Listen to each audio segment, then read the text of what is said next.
Hello. Hello Anvita, ಇಲ್ಲಿ ಒಂದು ದೊಡ್ಡ ಪ್ರಾಬ್ಲಮ್ ಆಗಿದೆ. ನೀನ್ ಯಾವಾಗ್ಲೂ ಇಂಥ ಸಮಸ್ಯೆಗಳನ್ನೇ ಸೃಷ್ಟಿ ಮಾಡ್ತಾ ಇರ್ತೀಯ. ಏನಾಯ್ತೀಗ? ಅದು ನಾನು ಮಾವನ್ ಜೊತೆ ಒಂದು ಆಂಟಿಕ್ ಶಾಪಿಗೆ ಬಂದಿದ್ದೆ. ಒಂದು ಸ್ಟ್ಯಾಚ್ಯೂ ಬಿದ್ದು ಹೋಯ್ತು. ಈಗ ಇವರು ಹಣ ಕೇಳ್ತಾ ಇದ್ದಾರೆ. ಅದಕ್ಕೇನು? ಅದಕ್ಕೆ ಇವರು 30 ಲಕ್ಷ ದುಡ್ಡು ಕೇಳ್ತಾ ಇದ್ದಾರೆ. ವಾಟ್? 30 lakhs? ಅದು ಒಂದ್ ಸ್ಟ್ಯಾಚ್ಯೂಗೆ? ಹೌದು, ನನಗೇನ್ ಮಾಡ್ಬೇಕು ಅಂತ ಗೊತ್ತಾಗ್ತಾ ಇಲ್ಲ. Gautam, are you serious? ಮನೇಲಿ ಬಿಟ್ಟಿಯಾಗಿ ಬಿದ್ದಿರ್ತೀಯ, ಫ್ರೀಯಾಗಿ ಊಟ ಮಾಡ್ತೀಯ, ಅದು ಸಾಲ್ದು ಅಂತ ನನಗ್ ದಿನ ಒಂದೊಂದು ಹೊಸ ಸಮಸ್ಯೆಗಳನ್ನ ತರ್ತಾ ಇದ್ಯಾ. ಇಷ್ಟು ಬೇಗ 30 ಲಕ್ಷ ನಾನು ಎಲ್ಲಿಂದ ಅರೇಂಜ್ ಮಾಡ್ಲಿ? 30 ಲಕ್ಷ ಅಂತ ಹೇಳಿದ ಕೂಡ್ಲೆ ಅನ್ವಿತಾಗೆ ಶಾಕ್ ಆಯ್ತು. ಅವಳ ಕೋಪದ ಮುಂದೆ ಗೌತಮ್ ಸಹ ಮುಂದೆ ಏನೂ ಮಾತಾಡ್ಲಿಲ್ಲ. ಏನ್ ಗೊತ್ತಾ, ದಿನ ಒಂದೊಂದು ಪ್ರಾಬ್ಲಮ್ ಕ್ರಿಯೇಟ್ ಮಾಡೋದು ನಿನ್ ಕೆಲ್ಸ ಆಗೋಗಿದೆ. ಇವತ್ ನೀನ್ ಕ್ರಿಯೇಟ್ ಮಾಡಿರೋ ಪ್ರಾಬ್ಲಮ್ಗೆ ನೀನೇ ಸೊಲ್ಯೂಷನ್ ಹುಡ್ಕೋ. ನಾನು ನಿನ್ಗೆ ಏನೂ ಸಹಾಯ ಮಾಡೋಕ್ಕಾಗಲ್ಲ. ಆದ್ರೆ ಅನ್ವಿತಾ, ಇಂದಿಗೆ ಅನ್ವಿತಾ ಮತ್ತು ಗೌತಮ್ ಮದ್ವೆ ಆಗಿ 3 ವರ್ಷ ಆಗಿತ್ತು. ಇವತ್ತಿಗೂ ಸಹ ಗೌತಮ್ ಅನ್ವಿತಾ ಮನೆಯಲ್ಲಿ ಮನೆ ಅಳಿಯನಾಗಿ ಬದುಕ್ತಿದ್ದ. ಒಬ್ಬ ಕೆಲಸದವನಂತೆ ಎಲ್ಲಾ ಮನೆ ಕೆಲಸಗಳನ್ನ ಮಾಡ್ತಿದ್ದ. ಒಮ್ಮೆ ಅವರ ಅತ್ತೆಯ ಸೀರೆಯನ್ನ ಇಸ್ತ್ರಿ ಮಾಡ್ತಾ ಇದ್ದ. ತನ್ನ ಹೆಂಡತಿಯ ಕಾರನ್ನ ಕ್ಲೀನ್ ಮಾಡ್ತಿದ್ದ. ಮನೆಯ ಅಡುಗೆಯಿಂದ ಹಿಡಿದು ಎಲ್ಲಾ ಕೆಲಸಗಳನ್ನ ಮಾಡ್ತಿದ್ದ. ಇದನ್ನ ನೋಡಿ ಅನ್ವಿತಾಗೆ ಕೋಪ ಬರ್ತಿತ್ತು. ಏಕೆಂದ್ರೆ ಮನೆಯ ಎಲ್ಲಾ ಫೈನಾನ್ಸಿಯಲ್ ಜವಾಬ್ದಾರಿಯನ್ನ ಅವಳು ತನ್ನ ಹೆಗಲ ಮೇಲೆ ಹಾಕೊಂಡಿದ್ಲು.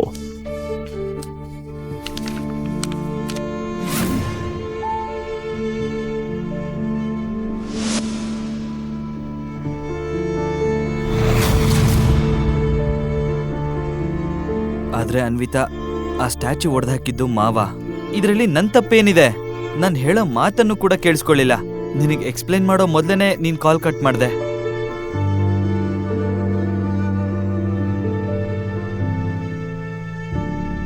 ಏನಾಯ್ತು ಮಿಸ್ಟರ್? 1 ಗಂಟೆ ಆಯ್ತು, ನೀವು ಹಣ ಸಹ ಕೊಟ್ಟಿಲ್ಲ, ಮತ್ತೆ ನಿಮ್ ಸಹಾಯಕ್ಕೂ ಯಾರು ಬಂದಿಲ್ಲ. ಅದು ಸಾಲ್ದು ಅಂತ ಈ ಮುದುಕ ತಪ್ಪಿಸ್ಕೊಳಕ್ ಪ್ರಯತ್ನ ಪಡ್ತಿದ್ದ. ಗಾರ್ಡ್ಸ್ ಅವನನ್ನ ನೋಡಿ ತಡೆದು ನಿಲ್ಸಿದ್ರು. ಇಲ್ಲ ಅಂದ್ರೆ ಏನ್ ಕತೆ ಆಗ್ತಿತ್ತೋ ಏನೋ. ನೋಡಿ ಮಿಸ್ಟರ್, ಈಗ 2 ಗಂಟೆ, 5 ಗಂಟೆ ಒಳಗೆ ನೀವು ಆಂಟಿಕ್ ಸ್ಟ್ಯಾಚ್ಯೂಗೆ ದುಡ್ಡು ಕೊಟ್ರೆ ಸರಿ, ಇಲ್ಲ ಅಂದ್ರೆ ಪೊಲೀಸ್ನ ಕರೆಸಿ ಈ ಮುದುಕನ್ನ ಅರೆಸ್ಟ್ ಮಾಡಿಸ್ತೀನಿ. ಈಗ ನಿಮ್ಮಿಬ್ರನ್ನ ನೋಡ್ಕೊಳ್ಳೋದಕ್ಕೆ ಗಾರ್ಡ್ಸಿಗೆ ಹೇಳಿದೀನಿ, ಗೊತ್ತಾಯ್ತಾ? ಸರಿ, ಕೇವಲ 2 ನಿಮಿಷ, ನಾವು ಏನಾದ್ರೂ ವ್ಯವಸ್ಥೆ ಮಾಡ್ತೀವಿ, ಬನ್ನಿ. ಮಾವ, ಇವರು ಹಣ ಕೊಡೋವರೆಗೂ ನಮ್ಮನ್ನ ಬಿಡೋದಿಲ್ಲ. ಆದ್ರೆ ನಾನ್ ಹೇಗ್ ಜೈಲ್ಗೆ ಹೋಗ್ಲಿ? ಆಗಲ್ಲ, ನೀನೇ ಏನಾದ್ರೂ ಮಾಡು. ನನ್ ಬದಲು ನೀನೇ ಜೈಲ್ಗೆ ಹೋಗು. ಹೇಗಿದ್ರು ನಮ್ಮ ಮನೇಲಿ 3 ವರ್ಷ ಬಿಟ್ಟಿಯಾಗಿದ್ದೆ. ನನಗಾಗಿ ನೀನು ಇಷ್ಟು ಸಹ ಮಾಡ್ಲಿಲ್ಲ ಅಂದ್ರೆ ಹೇಗೆ? ಮಾವ, ನಾನು ಜೈಲಿಗೆ ಬೇಕಾದ್ರೂ ಹೋಗ್ತೀನಿ, ಆದ್ರೆ ಇವರು ನಮ್ಮನ್ನ ಸುಮ್ನೆ ಬಿಡಲ್ಲ. ಮ್ಯಾನೇಜರ್ ಹೇಗ್ ಮಾತಾಡ್ದ ಅಂತ ನೀವೇ ನೋಡಿದ್ರಿ ಅಲ್ವಾ? ಹಾಗಾದ್ರೆ ಅವ್ರಿಗೆ ಹಣ ಕೊಡು. ಅವ್ರಿಗೆ 30 ಲಕ್ಷ ಕೊಡ್ಬೇಕು. ನನ್ನ ಬಳಿ 30 ರೂಪಾಯಿ ಸಹ ಇಲ್ಲ. ನಿಮ್ಗೆ ಗೊತ್ತು, ನಾನೊಬ್ಬ ಮನೆ ಅಳಿಯ, ಕೆಲ್ಸ ಇಲ್ಲ ಅಂತ ನನ್ನ ಖರ್ಚಿಗೆ ಅನ್ವಿತಾ ದುಡ್ಡು ಕೊಡ್ತಾಳೆ. ಇಷ್ಟೊಂದು ದುಡ್ಡನ್ನ ಎಲ್ಲಿಂದ ಕೊಡ್ಲಿ? ಹಾಗಾದ್ರೆ ಅನ್ವಿತಾಗ್ ಫೋನ್ ಮಾಡು. ನಾನು ತುಂಬಾ ಸಲ ಫೋನ್ ಮಾಡಿದ್ದೆ, ಅವಳು ರಿಸೀವ್ ಮಾಡ್ಲಿಲ್ಲ. ನೀನಂತೂ ಒಬ್ಬ ವೇಸ್ಟ್ ಬಾಡಿ ಅಳಿಯ. ಹೆಂಡತಿಗೆ ಏನು ಹೇಳಕ್ಕೂ ಸಹ ಆಗಲ್ಲ ನಿನ್ನಿಂದ. ಮಾಡು, ನಾನ್ ಮಾತಾಡ್ತೀನಿ ಅವಳ ಜೊತೆ.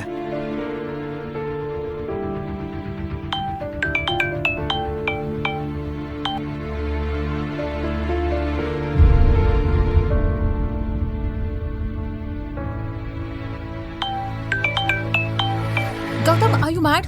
ಕೆಲಸ ಸಮಯದಲ್ಲಿ ಡಿಸ್ಟರ್ಬ್ ಮಾಡ್ಬೇಡ ಅಂತ ಎಷ್ಟು ಸಲ ಹೇಳಿದೀನಿ. ಮಗಳೇ, ನಾನು ನಿಮ್ಮಪ್ಪ ಮಾತಾಡ್ತಾ ಇದ್ದೀನಿ.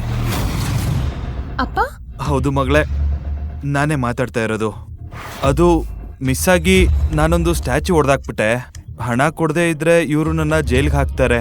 ಆದ್ರೆ ಅಪ್ಪ, ಅದು ಆ ಸ್ಟ್ಯಾಚ್ಯೂ ಹೊಡೆದಾಕಿದ್ದು ಗೌತಮ್ ಅಲ್ವಾ? ನಿಮ್ಮನ್ನ ಯಾಕೆ ಜೈಲಿಗೆ ಹಾಕ್ತಾರೆ? ಆಕ್ಚುಲಿ ಆ ಸ್ಟ್ಯಾಚ್ಯೂನ ಹೊಡೆದಾಕಿದ್ದು ನಾನೇ ಕಣಮ್ಮ. ಫೋಟೋ ತಗೋವಾಗ ನನ್ನ ಕೈ ಮಿಸ್ ಆಗಿ ಅದಕ್ಕೆ ತಗಲ್ತು, ಮತ್ತೆ ಸ್ಟ್ಯಾಚ್ಯೂ ಕೆಳಗಡೆ ಬಿದ್ದು ಒಡೆದೋಯ್ತು. ಅಪ್ಪ, ನಿಮಗ್ ಗೊತ್ತಲ್ವಾ, ಈಗಾಗ್ಲೇ ಗೌತಮ್ ಮನೇಲಿ ಸಾಕಷ್ಟು ಪ್ರಾಬ್ಲಮ್ ತಂದಿದ್ದಾನೆ. ಅದ್ರ ಜೊತೆ ನೀವು ಸಹ ಹೀಗೆ ಮಾಡಿದ್ರೆ ಹೇಗೆ? ಆದ್ರೆ ಮಗಳೇ, ಸರಿ, ನೀವ್ ಎಲ್ಲಿದ್ದೀರಾ ಹೇಳಿ, ನಾನು ಅಮ್ಮನನ್ನ ಕರ್ಕೊಂಡ್ ಬರ್ತೀನಿ. ನಾವು ಮಾಧವ್ ನಗರಲ್ಲಿರೋ ಆಂಟಿಕ್ ಅಂಗಡಿಲಿದ್ದೀವಿ. ಓಕೆ, ಅಲ್ಲೇ ಕಾಯ್ತೀರಿ, ನಾನು ಈಗ್ಲೇ ಬರ್ತೀನಿ. ಅನ್ವಿತಾ ಈಗ ಒಂದು ದೊಡ್ಡ ಸಂಕಷ್ಟದಲ್ಲಿ ಸಿಲುಕಿದ್ಲು. ಅದ್ರಿಂದ ಹೊರಬರೋದು ಅಷ್ಟು ಸುಲಭ ಆಗಿರ್ಲಿಲ್ಲ.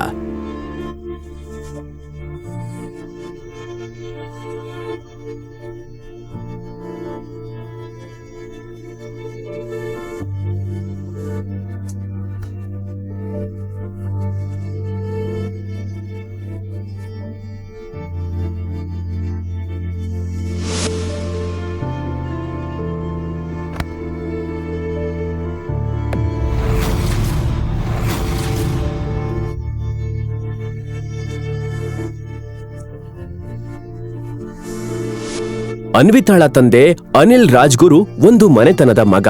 ಅನ್ವಿತಾಳ ತಾತ ಹರಿಪ್ರಸಾದ್ ರಾಜ್ಗುರು ಗೌತಮ್ನನ್ನ ಎಲ್ಲೋ ಭೇಟಿಯಾಗಿದ್ರು ಮತ್ತು ಅವನನ್ನ ತನ್ನ ಪ್ರಿಯವಾದ ಮೊಮ್ಮಗಳ ಜೊತೆ ಮದ್ವೆ ಮಾಡಬೇಕು ಎಂದು ನಿರ್ಧರಿಸಿದ್ರು. ಇದು ಅನ್ವಿತಾಳ ಅಜ್ಜಿ ಗಾಯತ್ರಿ ದೇವಿಗೆ ಇಷ್ಟವಿರಲಿಲ್ಲ. ಅವರ ಮದ್ವೆ ಆಗ್ತಿದ್ದಂತೆ ಅವರ ತಾತ ತೀರಿಕೊಂಡ್ರು. ಮನೆಯ ಎಲ್ಲ ಜವಾಬ್ದಾರಿಯನ್ನ ಗಾಯತ್ರಿ ದೇವಿ ಹೊರಿಸಿಕೊಂಡ್ರು.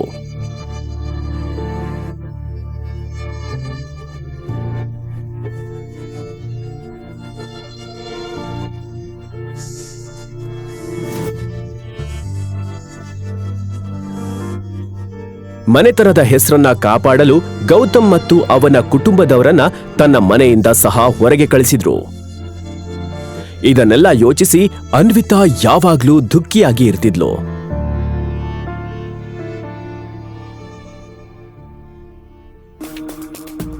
ಅಪ್ಪ, ನೀವ್ ಆರಾಮಾಗಿದ್ದೀರಾ? ನೀವೆಷ್ಟು ದುಬಾರಿ ದೊಡ್ಡ ಅಂಗಡಿಗೆ ಯಾಕೆ ಬಂದ್ರಿ? ಅದು ನಾವು ಇಲ್ಲೇ ಹೊರಗಡೆ ಹೋಗ್ತಾ ಇದ್ವಿ. ಮಾವನಿಗೆ ಇದನ್ನ ನೋಡಕ್ಕೆ ಇಷ್ಟ ಆಯ್ತು, ಅದಕ್ಕೆ ಒಳಗಡೆ ಬಂದ್ವಿ ಅಷ್ಟೇ. ಮತ್ತೆ ಆಸ್ ಯೂಶುವಲ್ ನೀನ್ ಈ ಕೆಲಸ ಸಹ ಸರಿಯಾಗಿ ಮಾಡ್ಲಿಲ್ಲ. ಇವ್ರಿಗೆ ಸ್ಟ್ಯಾಚು ನೋಡ್ಬೇಕು ಅಂತ ಅಷ್ಟು ಮನ್ಸಾಗಿದ್ರೆ ನೀನ್ ಅವ್ರನ್ನ ಸಂಭಾಳಿಸ್ಬೋದಿತ್ತಲ್ವಾ? ಆದ್ರೆ ಅತ್ತೆ, ನಾನೇನ್ ಮಾಡ್ಲಿ? ನಾನು ಮಾವನಿಗೆ ಹೇಳ್ದೆ, ಆದ್ರೆ ನೀನ್ ಯಾವಾಗ ಅವ್ರ ಮಾತನ್ನ ಕೇಳೋದಕ್ಕೆ ಆರಂಭಿಸ್ದೆ? ಅಷ್ಟು ಒಳ್ಳೆಯವನಾದ. ಅಮ್ಮ, ಇದೆಲ್ಲ ನಾವ್ ಆಮೇಲೆ ಮಾತಾಡ್ಬೋದಲ್ವಾ? ಏನ್ ಇಂಪಾರ್ಟೆಂಟ್ ಇದೆಯೋ ಅದ್ರ ಬಗ್ಗೆ ಯೋಚನೆ ಮಾಡೋಣ. 30 ಲಕ್ಷ ಎಲ್ಲಿಂದ ತರೋದು? ನಮ್ಮ ಮನೆ ಬರಹ ಸರಿಯಾಗಿಲ್ಲ. ಅಲ್ಲಿ ಅತ್ತೆ ನಮಗ ಆಸ್ತಿ ಕೊಡಲ್ಲ, ಮತ್ತೆ ಮಾವ ಇವನ್ನ ನಮ್ ತಲೆ ಕಟ್ಟಿದ್ರು. ಅಮ್ಮ, ಏನಮ್ಮ ಇವಾಗಿದಕ್ಕೆ ಹಣ ಕೊಡೋದಕ್ಕೆ ನನ್ನ ಮನೆ ಮತ್ತೆ ಕಾರನ್ ಮಾರ್ಬೇಕಾ? ಅಷ್ಟೊಂದು ಹಣ ಎಲ್ಲಿಂದ ತರೋದು? ಎಲ್ಲರೂ ಈ ಸಮಸ್ಯೆಯನ್ನ ಹೇಗೆ ಬಗೆಹರಿಸುವುದು ಅಂತ ಯೋಚನೆ ಮಾಡ್ತಿದ್ರು. ಸಮಯ ಆಗ್ತಿತ್ತು. ಇನ್ನೊಂದ್ ಕಡೆ ಮ್ಯಾನೇಜರ್ಗೆ ಇವರು ಹಣ ಕೊಡ್ತಾರೆ ಎಂಬ ನಂಬಿಕೆ ಇರಲಿಲ್ಲ. ಅವನು ಪೊಲೀಸ್ ಕಮಿಷನರ್ಗೆ ಫೋನ್ ಮಾಡಿ ಈ ವಿಷಯವನ್ನ ತಿಳಿಸಿದ ಮತ್ತು ಅವನು ಕೊಟ್ಟ ಸಮಯ ಆಗ್ಲಿ ಅಂತ ಕಾಯ್ತಾ ಇದ್ದ. ಅಪ್ಪ, ನಾನು ಅಜ್ಜಿ ಹತ್ರ ಸಹಾಯ ಕೇಳಿ ನೋಡ್ತೀನಿ. ಅವ್ರ ಹಣನ ನಾವು ನಿಧಾನಕ್ಕೆ ವಾಪಸ್ ಕೊಡ್ತೇವೆ. ಅನ್ವಿತಾ, ಅಜ್ಜಿ ನಿನಗ್ ಸಹಾಯ ಮಾಡಲ್ಲ, ಮತ್ತೆ ನಿನಗೆ ಗೊತ್ತು ಯಾಕೆ ಅಂತ. ಆದ್ರೆ ಅಮ್ಮ, ಒಂದ್ಸಲ ಫೋನ್ ಮಾಡಿ ನೋಡ್ತೀನಿ, ಏನಾಗುತ್ತೋ ಆಗ್ಲಿ. ಅನ್ವಿತಾ ನೆಕ್ಸ್ಟ್ ಮೀಟಿಂಗ್ ನಲ್ಲಿ ತನ್ನ ಅಜ್ಜಿ ಗಾಯತ್ರಿ ದೇವಿಗೆ ಕಾಲ್ ಮಾಡಿದ್ಲು. ಅವಳಿಗೆ ಭಯ ಇತ್ತು, ತನ್ನ ಅಜ್ಜಿ ಅವಳ ಫೋನ್ ರಿಸೀವ್ ಮಾಡ್ತಾ ಇಲ್ಲ ಅಂತ. ಅಜ್ಜಿ, ಅದ್ ನಾನ್ ಅನ್ವಿತಾ. ಅನ್ವಿತಾ, ನಿನ್ ನಂಬರ್ ನನ್ ಬಳಿ ಇದೆ, ಏನಾಯ್ತು ಹೇಳು? ಗಾಯತ್ರಿ ದೇವಿ ಗಂಭೀರವಾಗಿ ಅವಳ ಮಾತನ್ನ ಕೇಳಿಸ್ಕೋತಾ ಇದ್ಲು. ಸರಿ, ನಾನ್ ನಿನಗೆ ಹಣ ಕೊಡ್ತೇನೆ, ಆದ್ರೆ ನಂದು ಒಂದು ಷರತ್ತಿದೆ, ಅದನ್ನ ನೀನ್ ಒಪ್ಕೊಳ್ಬೇಕು. ಕಂಡೀಷನ್? ಏನ್ ಕಂಡೀಷನ್ ಅಜ್ಜಿ? ನಮ್ ಕಂಪನಿ ಕರ್ನಾಟಕದ ಅತಿ ದೊಡ್ಡ ಕಂಪ್ನಿಯವ್ರ ಜೊತೆ ಆದಷ್ಟು ಬೇಗ ಒಂದು ಡೀಲ್ ಮಾಡ್ಕೊಳ್ಳಿದೆ. ನಿನಗೆ ನನ್ನ ಮೇಲೆ ಸ್ವಲ್ಪ ಆದ್ರೂ ಪ್ರೀತಿ ಇದ್ರೆ, ನಾನ್ ನಿನ್ನ ಅಜ್ಜಿ ಅಂತ ನಿನಗೆ ರೆಸ್ಪೆಕ್ಟ್ ಇದ್ರೆ, ನೀನ್ ಈಗ್ಲೇ ಆ ಗೌತಮ್ಗೆ ಡೈವರ್ಸ್ ಕೊಡು. ಮತ್ತೆ ನೀನು ಕಬೀರ್ ಆನಂದನ್ನ ಮದುವೆ ಆಗ್ಬೇಕು. ಅಜ್ಜಿ, ನೀವ್ ಯಾಕೆ ಈ ರೀತಿ ಎಲ್ಲ ಹೇಳ್ತಾ ಇದ್ದೀರಾ? ಈ ಸಲ ಅಂತೂ ಗೌತಮ್ನ ತಪ್ಪೇ ಇರ್ಲಿಲ್ಲ. ನೋಡು, ಅದೆಲ್ಲ ನನಗ್ ಬೇಕಾಗಿಲ್ಲ. ನನ್ನ ಕಂಡೀಷನ್ಗೆ ನೀನು ಒಪ್ಪಿದ್ರೆ ನಾನ್ ನಿನಗೆ ಸಹಾಯ ಮಾಡ್ತೇನೆ. ಅಜ್ಜಿ, ನಾನ್ ನಿಮ್ಮ ಮೊಮ್ಮಗಳು, ಮತ್ತೆ ನಿಮ್ಮ ಮೊಮ್ಮಗಳ ಜೊತೆ ನೀವ್ ಯಾಕೆ ಈ ರೀತಿ ಮಾತಾಡ್ತಿದ್ದೀರಾ? ಇವತ್ತು ನನ್ನ ಮಗ ಸ್ಥಿತಿಲಿರೋದಕ್ಕೆ ನೀನೇ ಕಾರಣ. ನಿನಗೆ ನನ್ನ ಕಂಡೀಷನ್ ಒಪ್ಪಿಗೆ ಇದ್ರೆ ಮಾತ್ರ ನಾನು ನಿನಗೆ ಸಹಾಯ ಮಾಡ್ತೀನಿ. ಅಜ್ಜಿ, ನನ್ನ ಮಾತು ಕೇಳಿ. ಅನ್ವಿತಾಗೆ ಈಗ ಏನ್ ಮಾಡ್ಬೇಕು ಎಂದು ತಿಳಿಲಿಲ್ಲ. ಅನ್ವಿತಾ, ದಯವಿಟ್ಟು ಚಿಂತೆ ಮಾಡ್ಬೇಡ, ನಾನೇನಾದ್ರೂ ಮಾಡ್ತೀನಿ. ನೀನೇನ್ ಮಾಡ್ತೀಯಾ? ಇಷ್ಟು ದೊಡ್ಡ ಮೊತ್ತದ ಹಣವನ್ನ ಭಿಕ್ಷೆ ಬೇಡ್ತರ್ತೀಯಾ? ಅನ್ವಿತಾ, ನೀನ್ ನನ್ನ ಮಾತನ್ನ ಕೇಳು. ಈ ವೇಸ್ಟ್ ಬಾಡಿಗೆ ಈಗಲೇ ನೀನ್ ಡೈವರ್ಸ್ ಕೊಡು. ಇವ್ ನಿನ್ ಜೀವನದಿಂದ ತೊಲಗ್ಲಿ, ಮನೆಗ್ ವಾಪಸ್ ಕರ್ಕೋಬೇಡ. ತುಂಬಾ ಒಳ್ಳೆ ಹುಡುಗ. ಮತ್ತೆ ಕಬೀರ್ ನಿನ್ ಫ್ರೆಂಡ್ಸ್, ಅವರಪ್ಪ ಕೋಟ್ಯಾಧೀಶ್ವರರು, ಅವರಿಗೆ 30 ಲಕ್ಷ ಲೆಕ್ಕಕ್ಕೆ ಇರಲ್ಲ. ಅವ್ರು ಖಂಡಿತ ನಮ್ಗೆ ಸಹಾಯ ಮಾಡ್ತಾರೆ. ಕಮಾನ್ ಅನ್ವಿತಾ. ಗೀತಾಗೆ ಇದ್ರ ಹೊರತು ಬೇರೆ ಯಾವ ದಾರಿ ಸಹ ತಿಳಿಲಿಲ್ಲ. ಆದ್ರೆ ಕಬೀರ್ ಎಂತವನು ಅನ್ನೋದು ಕೇವಲ ಅನ್ವಿತಾಗೆ ಮಾತ್ರ ಗೊತ್ತಿತ್ತು. ಹೇಳ್ಬೇಕು ಅಂದ್ರೆ ಕಬೀರ್ ಒಬ್ಬ ದೊಡ್ಡ ಶ್ರೀಮಂತರ ಒಬ್ಬನೇ ಮಗ. ಅವರ ತಂದೆ ಪ್ರಿನ್ಸ್ ಗ್ರೂಪ್ನ ವೈಸ್ ಚೇರ್ಮನ್. ಕಬೀರ್ ಒಬ್ಬ ಕಿಡ್ ಆಗಿದ್ದ. ಅವನ ವೀಕ್ನೆಸ್ ಅಂದ್ರೆ ಹುಡುಗಿಯರು. ಯಾವಾಗ್ಲೂ ತೊಂದರೆ ಕೊಡುತ್ತಲೇ ಇದ್ದ. ಅವನ ಮೇಲೆ ಈಗಾಗ್ಲೇ ಎಷ್ಟೋ ಕೇಸು ಸಹ ಇದ್ವು. ಆದ್ರೆ ಅವರ ಪವರ್ ಮತ್ತು ಹಣದಿಂದಾಗಿ ಯಾರು ಸಹ ಅವರಿಗೆ ಏನು ಮಾಡಲು ಆಗ್ತಾ ಇರಲಿಲ್ಲ. ಅವನು ಅನ್ವಿತಾಳನ್ನ ಸಹ ಅವನ ಬಲೆಗೆ ಬೀಳಿಸಿಕೊಳ್ಳಲು ಎಷ್ಟೋ ಬಾರಿ ಪ್ರಯತ್ನಿಸಿದ್ದ. ಆದ್ರೆ ಅನ್ವಿತಾ ಅವನ ಕಡೆ ತಿರುಗಿ ಸಹ ಕಾಲೇಜಿನಲ್ಲಿ ನೋಡಿರ್ಲಿಲ್ಲ. ಇಷ್ಟು ಹೊತ್ತು ಸುಮ್ಮನಿದ್ದ ಗೌತಮ್ಗೆ ಕಬೀರ್ ಹೆಸರು ಹೇಳಿದ ತಕ್ಷಣ ಕೋಪ ಬಂತು. ಆದ್ರೆ ಅವನಿಗೆ ಗೊತ್ತಿತ್ತು ಅವನ ಮಾತನ್ನ ಯಾರು ಕೇಳಲ್ಲ ಅಂತ. ಅದಕ್ಕೆ ಅವನು ತನ್ನ ಫೋನನ್ನ ತೆಗೆದುಕೊಂಡು ಶೋರೂಮ್ನಿಂದ ಹೊರಗೋದ.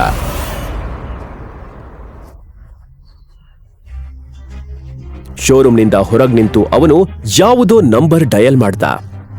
ಫೋನ್ ರಿಂಗ್ ಕೇಳಿಸ್ತಾ ಇದ್ದಂತೆ ಅವನ ಎದೆ ಬಡಿತ ಸಹ ಜಾಸ್ತಿ ಆಗ್ತಾ ಹೋಯ್ತು. ಪಟೇಲ್ ಅವರ? ಹೌದು, ನಾನೇ ಮಾತಾಡ್ತಾ ಇದ್ದೀನಿ. ನಮಸ್ಕಾರ ಪಟೇಲ್ ಅವರೇ, ಹೇಗಿದ್ದೀರಾ? ಆ ಕ್ಷಣದಲ್ಲಿ ಗೌತಮ್ ಮಾತಾಡ್ತಾ ಇದ್ದ ವ್ಯಕ್ತಿ ಬೇರೆ ಯಾರೂ ಅಲ್ಲ, ಅವನ ತಂದೆ ರಾಘವೇಂದ್ರ ಸಿಂಹಾದ್ರಿ, ಅವರ ಮಿನಿಸ್ಟರ್ ಕಮಲಾಕರ್ ಪಾಟೀಲ್. ರಾಘವೇಂದ್ರ ಸಿಂಹಾದ್ರಿ ಅವರು ರಾಯದುರ್ಗದ ರಾಜಮನೆತನದವರು. ಗೌತಮ್ ರಾಘವೇಂದ್ರ ಸಿಂಹಾದ್ರಿ ಅವರ ಕಿರಿಮಗ. ಅವನು ರಾಯದುರ್ಗದ ರಾಜಕುಮಾರ. ಅವನು ಹುಟ್ಟಿದ್ದು ಬೆಳೆದಿದ್ದು ಎಲ್ಲ ದೊಡ್ಡ ಅರಮನೆಯಲ್ಲೇ. ಆದ್ರೆ ಬೆಳೆಯುತ್ತಾ ಅವನಿಗೆ ಈ ಐಶ್ವರ್ಯ ಆಡಂಬರ ಎಲ್ಲ ಬೇಡ ಅನ್ನಿಸ್ತಿತ್ತು. ನಿಜವಾದ ಜೀವನ ಹೇಗಿರುತ್ತದೆ ಎಂದು ನೋಡಬೇಕೆಂಬುದು ಅವನ ಆಸೆಯಾಗಿತ್ತು. ಒಂದು ದಿನ ರಾಘವೇಂದ್ರ ಸಿಂಹಾದ್ರಿ ಅವರು ಗೌತಮ್ನ ಮದುವೆಯನ್ನ ಇನ್ನೊಂದು ರಾಜಮನೆತನದ ಹುಡುಗಿಯ ಜೊತೆ ನಿಶ್ಚಯ ಮಾಡಿದ್ರು. ಆ ಹುಡುಗಿ ಬೇರೆ ಯಾರೂ ಅಲ್ಲ,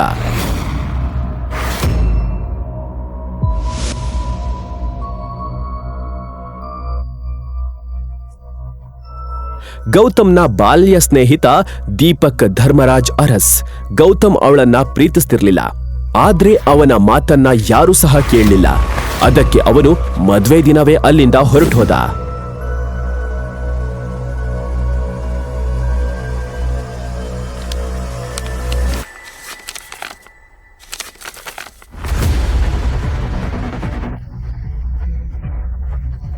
ಇಂದಿಗೂ ಸಹ ಆ ಮಂಟಪ ಅದೇ ರೀತಿ ಅಲಂಕರಿಸಲಾಗಿತ್ತು. ಚಿಕ್ಕ ಯಜಮಾನ್ರೆ, ನೀವಾ? ನೀವಿಲ್ದೇನೆ ಅರಮನೆ ತುಂಬಾ ಬಿಕೋ ಅನಿಸ್ತಾ ಇದೆ. ನೀವಾದಷ್ಟು ಬೇಗ ಬನ್ನಿ. ಮತ್ತೆ ಪಟೇಲ್ ಅವರೇ, ನಾನು ದೊಡ್ಡ ಸಂಕಷ್ಟದಲ್ಲಿದ್ದೀನಿ. ನನಗೆ ನಿಮ್ ಸಹಾಯ ಬೇಕು. ನೀವು ಯಾವ ಕಷ್ಟದಲ್ಲಿದ್ದೀರಾ ಅಂತ ನನಗೆ ಚೆನ್ನಾಗಿ ಗೊತ್ತಿದೆ. ಈ ಕ್ಷಣ ನೀವು ಎಲ್ಲಿದ್ದೀರಾ ಅಂತ ಸಹ ನನಗೆ ಗೊತ್ತಿದೆ. ನೀವು ಯಾವ ಕುಟುಂಬದ ಮನೆ ಅಳಿಯನಾಗಿ ವಾಸ ಮಾಡ್ತಾ ಇದ್ದೀರೋ, ಯಾರ ಜೊತೆ ನಿಮ್ ಮದುವೆ ಆಗಿದೆ, ನಿಮ್ಮ ಅತ್ತೆ ಮಾವ ಎಲ್ಲರ ಬಗ್ಗೆ ಕೂಡ ನನಗೆ ಚೆನ್ನಾಗಿ ಗೊತ್ತಿದೆ. ಕಳೆದ 4 ವರ್ಷಗಳಿಂದ ಗೌತಮ್ ತನ್ನ ಕುಟುಂಬದಿಂದ ಮತ್ತು ರಾಯದುರ್ಗದಿಂದ ದೂರ ಓಡುತ್ತಿದ್ದ. ಆದ್ರೆ ಅವನ ತಂದೆ ಪ್ರತಿಯೊಂದು ಹೆಜ್ಜೆಯನ್ನು ಗಮನಿಸ್ತಾ ಇದ್ರು. ಸರಿ, ನನಗೆ ತಕ್ಷಣ 30 ಲಕ್ಷ ಬೇಕು, ಸಾಧ್ಯವಾದಷ್ಟು ಬೇಗ. ನೀವು ಇದನ್ನೆಲ್ಲ ಯಾಕೆ ಮಾಡ್ತಾ ಇದ್ದೀರಾ? ನೀವೊಬ್ಬ ರಾಜ್ಕುಮಾರ, ಆದ್ರೂ ಇನ್ನೊಬ್ರು ಮನೆಯಲ್ಲಿ ಪಾತ್ರೆ ತೊಳಿತಾ ಇದ್ದೀರಾ, ಮನೆ ಕಾರ್ ಸ್ವಚ್ಛ ಮಾಡ್ತಾ ಇದ್ದೀರಾ. ಅರಮನೆ ಬಿಟ್ಟು. ಪಟೇಲ್ ಅವರೇ, ಈ ವಿಷಯದ ಬಗ್ಗೆ ಮಾತಾಡಕ್ ನಂಗೆ ಇಷ್ಟ ಇಲ್ಲ. ನಂದು ಒಂದೇ ಪ್ರಶ್ನೆ, ನೀವು ನನಗೆ ಸಹಾಯ ಮಾಡ್ತೀರಾ ಇಲ್ವಾ? ಚಿಕ್ಕ ಯಜಮಾನ್ರೆ, ನಾವು ನಿಮ್ಗೆ 30 ಲಕ್ಷ ಕೊಡ್ತೀವಿ. ಆದ್ರೆ ದೊಡ್ಡ ಯಜಮಾನ್ರ ಒಂದೇ ಒಂದು ಷರತ್ತಿದೆ. ಅದೇನ್ ಷರತ್ತು? ನೀವು ದೀಪಿಕಾಳನ್ನ ಮದ್ವೆ ಆಗ್ಬೇಕು. ಪಟೇಲ್ ಅವರೇ, ನನಗೆ ಈಗಾಗ್ಲೇ ಮದ್ವೆ ಆಗಿದೆ. ಹೀಗಿರುವಾಗ ನಾನು ಹೇಗೆ ಇನ್ನೊಂದು ಮದ್ವೆ ಆಗ್ಲಿ? ಇದು ಪಾಸಿಬಲ್ ಅಲ್ಲ. ದೊಡ್ಡ ಯಜಮಾನ್ರ ಪ್ರಕಾರ ನೀವಾಗಿರೋದು ಮದ್ವೆನೇ ಅಲ್ಲ. ನೀವು ಅರಮನೆ ತೊರೆದ ನಂತರ ಇಲ್ಲಿ ಅನೇಕ ಪ್ರಶ್ನೆಗಳು ಎದ್ದಿವೆ. ಈ ಪಾಟೀಲ್ ತನ್ನ ಯಜಮಾನ್ರ ಮಾತನ್ನ ಮೀರೋದಿಲ್ಲ. ನಿಮಗೆ ಅಷ್ಟು ಹಣ ಬೇಕು ಅಂದ್ರೆ ನೀವೀಗ್ಲೇ ನಿಮ್ಮ ಹೆಂಡತಿಗೆ ಡೈವರ್ಸ್ ನೀಡಿ ರಾಜ್ಕುಮಾರಿ ದೀಪಿಕಾಳನ್ನ ನೀವು ಮದ್ವೆ ಆಗ್ಲೇಬೇಕು.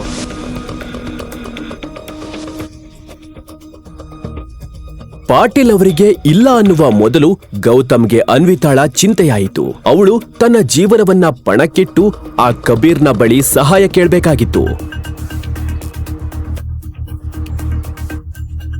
ಸರಿ ಪಟೇಲ್ ಅವರೇ, ನನಗೊಪ್ಪಿಗೆ ಇದೆ. ನನಗೆ 1 ವರ್ಷದ ಸಮಯ ಬೇಕು. ನಾನು ಸ್ವತಃ ಅನ್ವಿತಾಗೆ ಡೈವರ್ಸ್ ಕೊಡ್ತೀನಿ. ನಿಮ್ ದೊಡ್ಡ ಯಜಮಾನ್ರು ಯಾರ ಜೊತೆ ನಿಶ್ಚಯ ಮಾಡ್ತಾರೋ ಅವ್ರ ಜೊತೆನೆ ಮದ್ವೆ ಆಗ್ತೀನಿ. 4 ವರ್ಷನೇ ಕಾದಿದ್ದೀವಿ, ಇನ್ನೂ 1 ವರ್ಷ ಯಾವ ಲೆಕ್ಕ? ಇದನ್ನ ಕೇಳಿ ದೊಡ್ಡ ಯಜಮಾನ್ರು ಕೂಡ ತುಂಬಾನೇ ಖುಷಿ ಪಡ್ತಾರೆ. ಇದ್ರ ಜೊತೆ ನಂದು ಇನ್ನೊಂದು ಷರತ್ತಿದೆ.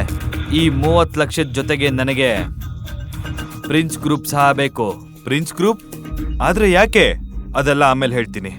ಚಿಕ್ಕ ಯಜಮಾನ್ರೆ, ನೀವು ಇವಾಗ್ಲೇ ಏನು ಅಂತ ಹೇಳಬೇಕು. ಯಾಕಂದ್ರೆ ನಾನು ಈಗ ಪ್ರಿನ್ಸ್ ಗ್ರೂಪ್ನ ಆಫೀಸ್ ಹೊರಗಡೆ ನಿಂತಿದ್ದೇನೆ. ಏನೋ ಪ್ರಿನ್ಸ್ ಗ್ರೂಪ್ ಬಳಿ ಇದ್ದೀರಾ? ಹೌದು ಚಿಕ್ಕ ಯಜಮಾನ್ರೆ, ನಮ್ಗಿಲ್ಲಿ ಅವಾಗವಾಗ ಕೆಲಸ ಇರುತ್ತೆ.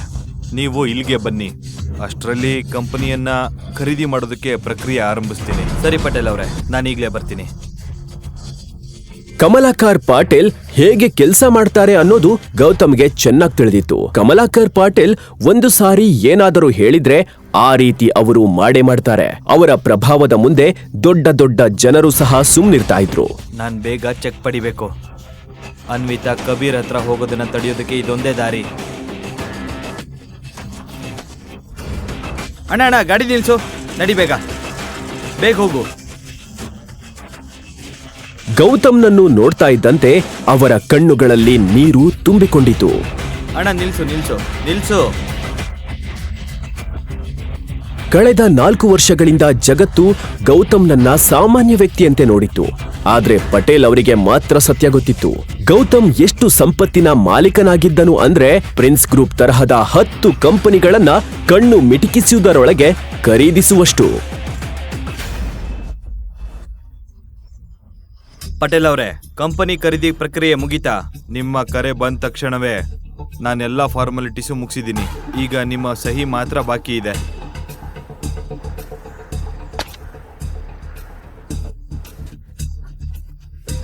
ಗುಡ್. ನಿಮ್ಮಿಂದ ನನಗೆ ಇನ್ನೊಂದು ಕೆಲಸ ಆಗಬೇಕಿದೆ. ಈ ಕಂಪನಿಯ ಚೇರ್ಮನ್ ಶೇಖರ್ ಆನಂದ್, ಅವನ ಮಗ ಕಬೀರ್ ಆನಂದ್ ತುಂಬ ಹಾಳಾಗಿರೋ ಹುಡುಗ. ಈ ಕಂಪನಿಲಿ ಶೇಖರ್ ಆನಂದ್ ಹೇಳಿದ ಮಾತೇ ಅಲ್ವಾ ನಡೆಯೋದು? ಅದು ಸಂಪೂರ್ಣ ಸತ್ಯ. ಒಳ್ಳೇದಾಯ್ತು. ಈಗ ಅವ್ರಿಗೆ ವಿಶ್ರಾಂತಿ ಪಡೆಯೋ ಸಮಯ ಬಂತು. ಇವ್ರಿಗೆ ಬುದ್ಧಿ ಕಲಿಸ್ಬೇಕು. ಅಂದ್ರೆ ಈಗಲೇ ಶೇಖರ್ ಆನಂದ್ನ ಜೈಲಿಗೆ ಕಳಿಸೋ ವ್ಯವಸ್ಥೆ ಮಾಡಿ. ಈಗ ಈ ಕಂಪನಿ ಸಂಪೂರ್ಣ ಅಧಿಕಾರ ನಿಮ್ಮ ಕೈಯಲ್ಲಿದೆ. ನಿಮಗೆ ಏನ್ ಬೇಕದನ್ನೇ ಮಾಡಿ. ಬೇಕಿದ್ರೆ ನೀವೇ ಚೇರ್ಮನ್ ಆಗಬಹುದು. ಬೇಡ ಪಟೇಲ್ ಅವರೇ, ನನಗೆ ಚೇರ್ಮನ್ ಪೋಸ್ಟ್ ಬೇಡ. ಈಗ ಹೇಳಿ, ಈ ಕಂಪನಿಯ ವೈಸ್ ಚೇರ್ಮನ್ ಯಾರು? ಭಾರ್ಗವ್ ಕುಲಕರ್ಣಿ. ಹಾಗಾದ್ರೆ ಭಾರ್ಗವ್ ಕುಲಕರ್ಣಿಗೆ ಕರೆ ಮಾಡಿ. ಇಂದಿನಿಂದ ಅವರು ಈ ಕಂಪನಿಯ ಹೊಸ ಚೇರ್ಮನ್ ಅಂತ. ಕಮಲಾಕರ್ ಪಾಟೀಲ್ ದಾರಿಯನ್ನು ಯಾರು ತಡೆಯುವ ಧೈರ್ಯ ಮಾಡ್ತಿರ್ಲಿಲ್ಲ. ಗೌತಮ್ನ ಕಣ್ಣಲ್ಲಿ ಒಂದು ವಿಭಿನ್ನ ಮಿಂಚು ಹೊಳಿತಾ ಇತ್ತು.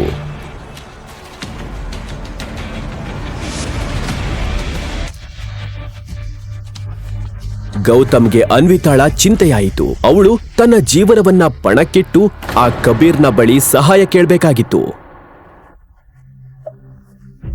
ಆಫೀಸ್ನಲ್ಲಿ ಗೌತಮ್ ಮತ್ತು ಪಾಟೀಲ್ ಒಳಗೆ ಹೋಗ್ತಾ ಇದ್ದಂತೆಯೇ 25 ವರ್ಷದ ಮಹಿಳೆ ಕ್ಯಾಬಿನ್ ಹೊರಗೆ ಅವರನ್ನ ನಿಲ್ಸಿದ್ಲು. ನೀವಿಬ್ರು ಒಳಗ್ ಹೇಗ್ ಬಂದ್ರಿ? ಅದು ಯಾರನ್ನು ಕೇಳ್ದೆ? ಅವಳು ಶೇಖರ್ ಆನಂದ್ನ ಪರ್ಸನಲ್ ಸೆಕ್ರೆಟರಿ ಶಾಲಿನಿ. ಪಾಟೀಲ್ ಯಾರು ಅಂತ ಅವಳು ಇಲ್ಲಿವರೆಗೂ ನೋಡಿರ್ಲಿಲ್ಲ. ನಾನು ಇಲ್ಲಿನ ಚೇರ್ಮನ್ ಮಿಸ್ಟರ್ ಭಾರ್ಗವ್ನ ಭೇಟಿಯಾಗೋದಕ್ಕೆ ಬಂದಿದ್ದೀನಿ. ಮಿಸ್ಟರ್ ಭಾರ್ಗವ್ ಕುಲಕರ್ಣಿ, ಈ ಕಂಪನಿಯ ವೈಸ್ ಚೇರ್ಮನ್. ಅಪಾಯಿಂಟ್ಮೆಂಟ್ ಇಲ್ಲದೆ ನಿಮ್ಮಂತ ಸೇಲ್ಸ್ ಮೆನ್ ಗಳನ್ನ ಅವ್ರು ಭೇಟಿ ಮಾಡಲ್ಲ. ಈಗ್ಲೇ ಇಲ್ಲಿಂದ ಹೊರಗೆ ಹೋಗಿ, ಇಲ್ದಿದ್ರೆ ಸೆಕ್ಯೂರಿಟಿ ಕರೆಸ್ತೀನಿ. ಸೆಕ್ಯೂರಿಟಿ. ಅಷ್ಟರಲ್ಲಿ ಗೌತಮ್ನ ಫೋನ್ ರಿಂಗ್ ಆಯ್ತು. ಅದು ಅನ್ವಿತಾ. ಕರೆ ಸ್ವೀಕರಿಸುವ ಮುನ್ನವೇ ಬ್ಯಾಟರಿ ಕಡಿಮೆಯಾಗಿ ಫೋನ್ ಆಫ್ ಆಯ್ತು. ನೀವು ಯಾರ ಜೊತೆ ಮಾತಾಡ್ತಾ ಇದ್ದೀರಾ ಅಂತ ನಿಮಗ್ ಗೊತ್ತಾ? ಪಟೇಲ್ ಅವರೇ, ನನಗೆ ತಡ ಆಗ್ತಾ ಇದೆ. ದಯವಿಟ್ಟು ಭಾರ್ಗವ್ಗೆ ಕರೆ ಮಾಡಿ. ಹಲೋ.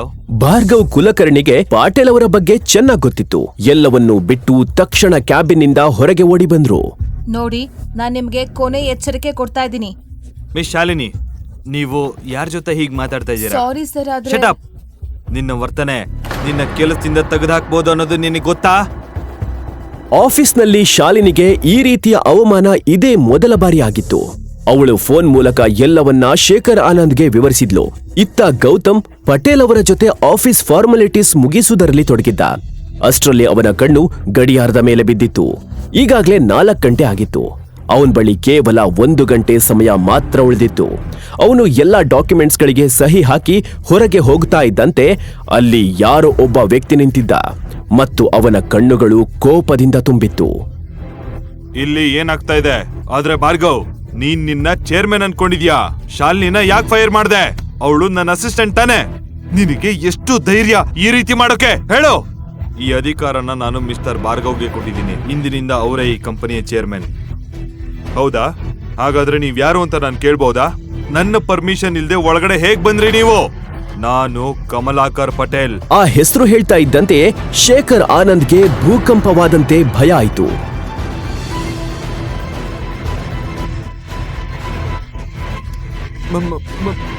ಮಿಸ್ಟರ್ ಪಟೇಲ್, ನೀವು ಮೊದಲೇ ಹೇಳಬೇಕಿತ್ತು. ನೀವು ನನಗೆ ಮೊದಲೇ ತಿಳಿಸಿದ್ರೆ. ಹಾ ಸರಿ, ಒಂದು ಕೆಲಸ ಮಾಡೋಣ. ನನ್ನ ಕ್ಯಾಬಿನಿಗೆ ಬನ್ನಿ, ಅಲ್ಲಿ ಕುತ್ಕೊಂಡು ಮಾತಾಡೋಣ. ಹಾಂ ಮಿಸ್ಟರ್ ಪಟೇಲ್, ನೀವು ಮೊದಲೇ ಹೇಳಬೇಕಿತ್ತು. ನೀವು ನನಗೆ ಮೊದಲೇ ತಿಳಿಸಿದ್ರೆ. ಹಾ ಸರಿ, ಒಂದು ಕೆಲಸ ಮಾಡೋಣ. ನನ್ನ ಕ್ಯಾಬಿನಿಗೆ ಬನ್ನಿ, ಅಲ್ಲಿ ಕುತ್ಕೊಂಡು ಮಾತಾಡೋಣ. ಹಾಂ ಮಿಸ್ಟರ್ ಆನಂದ್, ಮಾತಾಡೋದಕ್ಕೆ ಏನೂ ಇಲ್ಲ. ನಿಮ್ಮ ಕಂಪನಿ ಹೆಸರಲ್ಲಿ ಅಕ್ರಮ ವ್ಯವಹಾರಗಳು ಎಲ್ಲ ಗೊತ್ತಿದೆ.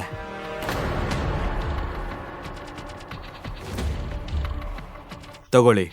ಇದನ್ನು ಹೇಳ್ತಾ ಗೌತಮ್ ಒಂದು ಪತ್ರವನ್ನ ಅವನ ಕೈಗೆ ಕೊಟ್ಟ. ಅದರಲ್ಲಿ ಈ ಕಂಪನಿಯ ಹೊಸ ಮಾಲೀಕ ಈಗ ಗೌತಮ್ ಎಂಬುದು ಸ್ಪಷ್ಟವಾಗಿ ಉಲ್ಲೇಖವಾಗಿತ್ತು. ಪಟೇಲ್ ಅವರೇ, ಮಿಸ್ಟರ್ ಭಾರ್ಗವ್ ಕುಲಕರ್ಣಿ, ಒಳಗ್ ಬನ್ನಿ. ಕ್ಯಾಬಿನ್ ಒಳಗೆ ಕಾಲಿಟ್ಟ ತಕ್ಷಣ ಗೌತಮ್ ತನ್ನ ಗಡಿಯಾರ ನೋಡಿದ. ಸಮಯ ಜಾರುತ್ತಲೇ ಇತ್ತು. ಅನ್ವಿತಾ ಮತ್ತು ಅವಳ ಕುಟುಂಬದ ಬಗ್ಗೆ ಅವನ ಚಿಂತೆ ಇನ್ನಷ್ಟು ಹೆಚ್ಚುತ್ತಿತ್ತು. ಮಿಸ್ಟರ್ ಭಾರ್ಗವ್, ಇಂದಿನಿಂದ ನೀವು ಈ ಕಂಪನಿಗೆ ಚೇರ್ಮನ್. ಈ ಸಂಸ್ಥೆಯ ಎಲ್ಲ ಡಿಸಿಷನ್ ನಿಮ್ಮ ಕೈಲಿರುತ್ತೆ. ಸರ್, ನಾನು ನಿಯತ್ತಾಗಿ ಕೆಲಸ ಮಾಡ್ತೀನಿ. ಎಲ್ಲೂ ಏನು ತೊಂದರೆ ಆಗ್ದಂಗೆ ನೋಡ್ಕೋತೀನಿ. ಗುಡ್. ಶೇಖರ್ ಆನಂದ್ ಮತ್ತೆ ಕಬೀರ್ ಆನಂದ್ ಮಾಡಿದ ಎಲ್ಲ ಕೆಟ್ಟ ಕೆಲಸದ ದಾಖಲೆ ಬೇಕು. ಅವನು ಅನೇಕ ಹುಡುಗಿರ ಜೀವನ ನಾಶ ಮಾಡಿದ್ದಾನೆ. ಅವನು ಜೈಲ್ಗೆ ಹೋಗೋ ಸಮಯ ಬಂದಿದೆ. ಚಿಂತಿಸಬೇಡಿ ಸರ್, ಅವ್ರ ವಿರುದ್ಧ ಸಾಕಷ್ಟು ಸಾಕ್ಷಿಗಳು ನನ್ನ ಲಾಕರಲ್ಲಿದೆ. ಯಾರಾದರೂ ಅವ್ರ ವಿರುದ್ಧ ಧ್ವನಿ ಎತ್ತುತ್ತಾರೆ ಅಂತ ನಾನು ಇದೇ ದಿನಕ್ಕೆ ಕಾಯ್ತಾ ಇದ್ದೆ ಸರ್. ಇವತ್ತು ಎಲ್ಲ ಸಾಕ್ಷಿಗಳನ್ನ ನಿಮ್ಗೆ ಕೊಡ್ತೀನಿ ಸರ್. ಗುಡ್.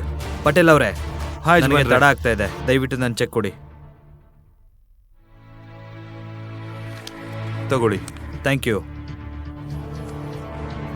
ಅಷ್ಟರಲ್ಲಿ ಹೊರಗಡೆ ನಿಂತಿದ್ದ ಬಾಡಿಗಾರ್ಡ್ನಿಂದ ಪಟೇಲ್ ಅವರಿಗೆ ಕರೆ ಬಂತು. ಕರೆ ಸ್ವೀಕರಿಸ್ತಾ ಇದ್ದಂತೆಯೇ ಪಟೇಲ್ ಗೌತಮ್ ಕಡೆ ನೋಡಿದ್ರು, ಮತ್ತೆ ಅವನ ಹಿಂದೆ ಹೋದ್ರು.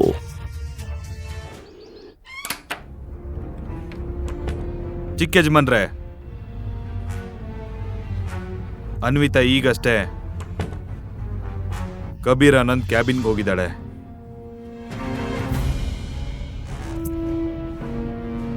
ಕಬೀರ್ ಅನ್ವಿತಾಳನ್ನ ಯಾಕೆ ತನ್ನ ಕ್ಯಾಬಿನ್ಗೆ ಕರೆಸಿದಾನೆ ಅನ್ನೋದನ್ನ ಗೌತಮ್ ಚೆನ್ನಾಗೇ ತಿಳಿದಿದ್ದ. ಪ್ರತಿಯೊಬ್ಬ ಹುಡುಗಿಯ ಮೇಲೆ ಬಳಸಲು ಡ್ರಗ್ ಅನ್ನು ಅವನು ತನ್ನ ಕ್ಯಾಬಿನ್ನಲ್ಲಿ ಇಟ್ಕೊಂಡಿದ್ದ. ಆಫೀಸ್ನಲ್ಲಿರುವ ಹಲವರಿಗೆ ಈ ಸತ್ಯ ಗೊತ್ತಿದ್ರೂ ಯಾರು ಕಬೀರ್ ಮತ್ತು ಶೇಖರ್ ವಿರುದ್ಧ ಧ್ವನಿ ಎತ್ತಲು ಧೈರ್ಯ ಮಾಡಿರಲಿಲ್ಲ. ಇವತ್ತು ಕಬೀರ್ ಹೊಸ ಮಾಲೀಕ ಗೌತಮ್ನ ಕೋಪಕ್ಕೆ ಬಲಿಯಾಗಿದ್ದಾನೆ.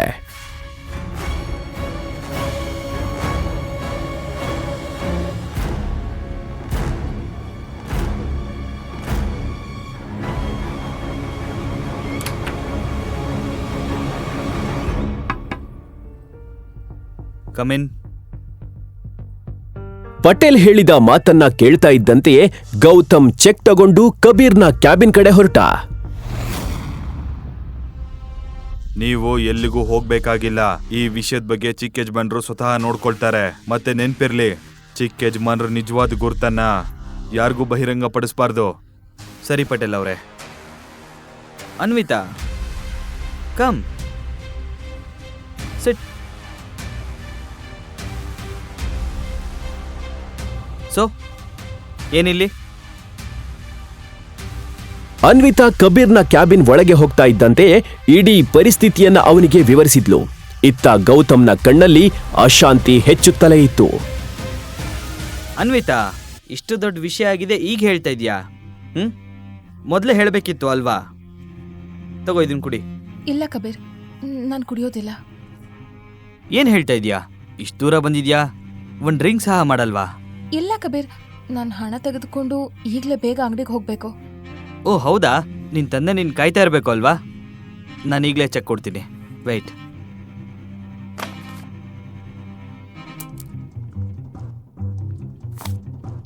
ಹೌದು, ಮತ್ತೆ ನೀನ್ ಕುಡಿದೇ ಇದ್ರೆ ನನಗೆ ಬೇಜಾರಾಗತ್ತೆ. ಥ್ಯಾಂಕ್ಸ್ ಕಬೀರ್, ಆದರೆ ನಾನು ನಿಜವಾಗ್ಲೂ ಕುಡಿಯಲ್ಲ. ಮತ್ತೆ ನಿನ್ನ ಹಣನ ನಾನು ಬೇಗ ವಾಪಸ್ ಕೊಡ್ತೀನಿ. ನನಗೆ ಹಣದ ಚಿಂತೆ ಇಲ್ಲ. ಕಬೀರ್ ನಿಧಾನವಾಗಿ ಅನ್ವಿತಾಳ ಹತ್ತಿರ ಬರ್ತಿದ್ದ. ಅವನ ಕಣ್ಣುಗಳಲ್ಲಿ ಅವನ ಕ್ರೂರ ಉದ್ದೇಶಗಳು ಸ್ಪಷ್ಟವಾಗಿ ಕಾಣಿಸ್ತಾ ಇದ್ವು. ಅನ್ವಿತಾ, ನಿನ್ ತಂದೆ ಜೈಲ್ಗೆ ಹೋಗೋದನ್ನ ಯಾರಿಗೂ ತಡಿಯಕ್ಕಾಗಲ್ಲ, ನನ್ನ ಬಿಟ್ಟು. ತಗೋ, ಕೇವಲ ಒಂದು ಡ್ರಿಂಕ್, ಜಸ್ಟ್ ಒನ್ ಡ್ರಿಂಕ್ ಕುಡಿದು ಚೆಕ್ ತಗೊಂಡು ಹೋಗು. ಯಾಕೆ ಇಷ್ಟು ಯೋಚನೆ ಮಾಡ್ತಾ ಇದೀಯಾ?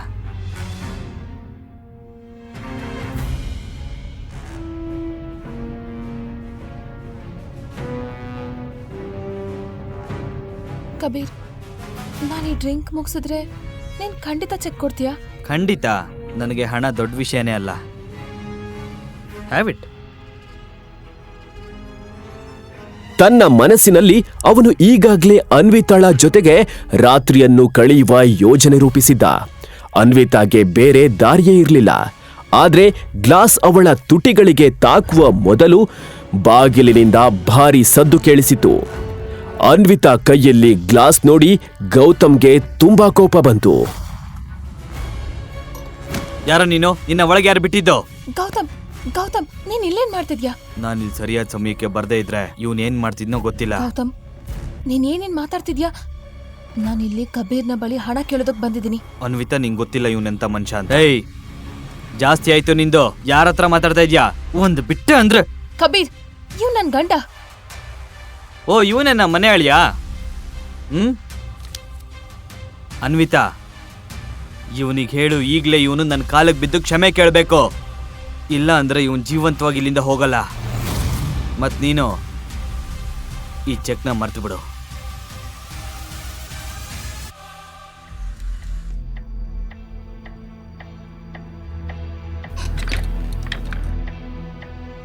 ಏನ್ ಗೊತ್ತಾ, ಇದೇ ರೀತಿ 3 ವರ್ಷದ ಮುಂಚೆ ಒಬ್ಬ ವ್ಯಕ್ತಿ ನನ್ನ ಆಫೀಸ್ಗೆ ನುಗ್ಗಕ್ ನೋಡಿದ. ಇಂದಿಗೂ ಸಹ ಅವನ ಮನೆಯವರು ಅವನ ಬಾಡಿನ ಹುಡುಕ್ತಾ ಇದ್ದಾರೆ.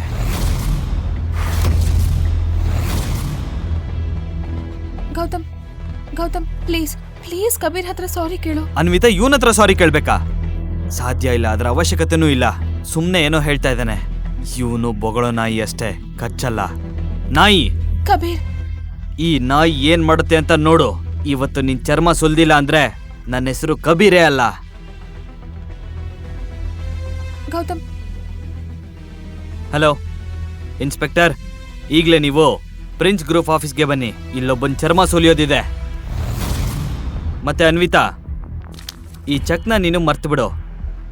ಇವತ್ತಿವನು ಜೈಲಿಗೆ ಹೋಗ್ತಾನೆ. ಕಬೀರ್, ಕಬೀರ್, ಪ್ಲೀಸ್, ನಾನ್ ಗೌತಮ್ ಬದಲು ಸಾರಿ ಕೇಳ್ತೀನಿ. ಇಲ್ಲ ಅನ್ವಿತಾ,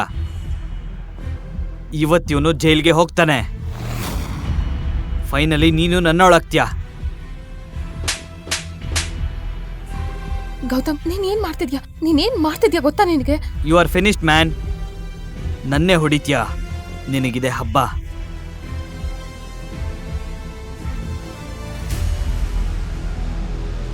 ಡ್ಯಾಡ್, ಈ ನಾಯಿ ನಿಮ್ ಮಗಂಗ್ ಹೊಡಿಯೋಕೆ ಧೈರ್ಯ ಮಾಡಿದೆ. ತನ್ನ ತಂದೆಯ ಸ್ಥಿತಿ ನೋಡಿ ಕಬೀರ್ಗೆ ದೊಡ್ಡ ಶಾಕ್ ಆಯ್ತು.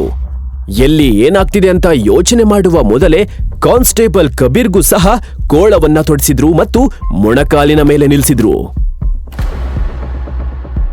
ಇನ್ಸ್ಪೆಕ್ಟರ್, ನಿಮಗ್ ತಲೆ ಕೆಟ್ಟಿದ್ಯಾ? ಮಿಸ್ಟರ್ ಕಬೀರ್ ಆನಂದ್, ನಾನು ನಿಮ್ಮನ್ನ ಮತ್ತೆ ನಿಮ್ಮಪ್ಪನನ್ನ ಜನರಿಂದ ಹಣ ಲೂಟಿ ಮಾಡೋದಕ್ಕೆ ಮತ್ತು ಮೋಸ ಮಾಡೋದಕ್ಕೆ ಹಾಗೂ ಎಷ್ಟೋ ಹುಡುಗಿರ್ ಬಾಳ್ ಹಾಳು ಮಾಡಿದಕ್ಕೆ ನಿಮ್ಮನ್ನ ಅರೆಸ್ಟ್ ಮಾಡ್ತಾ ಇದೀವಿ. ಡ್ಯಾಡ್, ಇವನ್ ಏನ್ ಹೇಳ್ತಾ ಇದ್ದಾನೆ? ಶೇಖರ್ ಮತ್ತು ಆನಂದ್ ಮುಖಾನೆ ಏನಾಗಿದೆ ಅಂತ ಎಲ್ಲ ಎಕ್ಸ್ಪ್ಲೈನ್ ಮಾಡ್ತಾ ಇತ್ತು. ಆದ್ರೆ ಅನ್ವಿತಾಗೆ ಏನು ಅರ್ಥವಾಗ್ಲಿಲ್ಲ. ನನ್ನ ಹೆಂಡತಿಗೆ ಡ್ರಗ್ ಕೊಡೋದಕ್ಕೆ ಪ್ರಯತ್ನ ಪಟ್ಟ. ಮತ್ತಿದ್ರಲ್ಲಿ ಯಾವ ಡ್ರಗ್ ಅಂತ ಪ್ಲೀಸ್ ಚೆಕ್ ಮಾಡಿ. ಪೊಲೀಸ್ ಇನ್ಸ್ಪೆಕ್ಟರ್ ತನ್ನ ಹ್ಯಾಂಡ್ ಕರ್ಚೀಫ್ ಅನ್ನ ತೆಗೆದು ಆ ಡ್ರಿಂಕ್ಸ್ ನಲ್ಲಿ ಇಟ್ರು. ಆದ್ರೆ ಇಟ್ಟ ತಕ್ಷಣವೇ ಹ್ಯಾಂಡ್ ಕರ್ಚೀಫ್ ನ ಕಲರ್ ಬ್ಲೂ ಆಗಿ ಬದಲಾಯ್ತು.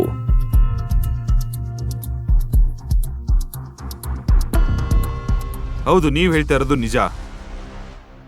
ಈ ಡ್ರಿಂಕ್ ನಲ್ಲಿ ಒಂದು ಡ್ರಗ್ ಆಡ್ ಮಾಡಲಾಗಿದೆ. ಅದು ತುಂಬಾ ಡೇಂಜರಸ್. ಎವಿಡೆನ್ಸ್ ಜೊತೆ ನಾವ್ ಇವ್ರನ್ನ ಅರೆಸ್ಟ್ ಮಾಡ್ತಾ ಇದೀವಿ ಸರ್. ಅಪ್ಪ ಮಗ ಜೈಲ್ನಲ್ಲಿ ಸಮಯ ಕಳೆದ್ರೆ ಅವ್ರಿಗೆ ಬುದ್ಧಿ ಬರುತ್ತೆ. ನೀನ್ ಹೀಗ್ ಮಾಡಕ್ ಸಾಧ್ಯ ಇಲ್ಲ. ನಾನು ಈಗ್ಲೇ ಕಮಿಷನರ್ ಹತ್ರ ಮಾತಾಡ್ಬೇಕು. ಡ್ರಿಂಕ್ಸ್ ನಲ್ಲಿ ಡ್ರಗ್ಸ್ ಇದ್ದ ವಿಷಯವನ್ನ ಕೇಳಿ ಅನ್ವಿತಾಗೆ ತುಂಬಾ ಶಾಕ್ ಆಯ್ತು. ಕಬೀರ್ನ ನಿಜವಾದ ಮುಖ ಅವಳ ಮುಂದೆ ಬಯಲಾಗಿತ್ತು. ಅನ್ವಿತಾ, ಗೌತಮ್ ಬಳಿ ಹೇಳಲು ಬಹಳ ವಿಷಯವಿತ್ತು. ಆದ್ರೆ ಅವನು ಅನ್ವಿತಾಗೆ ಏನು ಹೇಳುವ ಪರಿಸ್ಥಿತಿಯಲ್ಲಿ ಇರಲಿಲ್ಲ. ಅನ್ವಿತಾ, ಭಯ ಪಡೋ ಅವಶ್ಯಕತೆ ಇಲ್ಲ. ಅವನ್ ಮಾಡಿದ ತಪ್ಪಿಗೆ ಅವನಿಗೆ ಸರಿಯಾಗಿ ಶಿಕ್ಷೆ ಆಗುತ್ತೆ.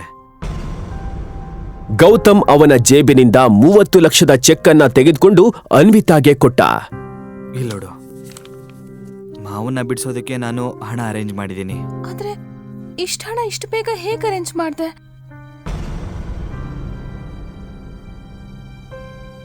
ನಿಜ ಹೇಳಿದ್ರೆ ಅವಳಿಗೆ ಅರ್ಥ ಆಗೋದಿಲ್ಲ ಎಂದು ಗೌತಮ್ ಸುಮ್ಮನೆ ಮೌನವಾಗಿದ್ದ. ಗೌತಮ್, ನಾನು ನಿನ್ನ ಹತ್ರ ಏನೋ ಕೇಳ್ತಾ ಇದ್ದೀನಿ.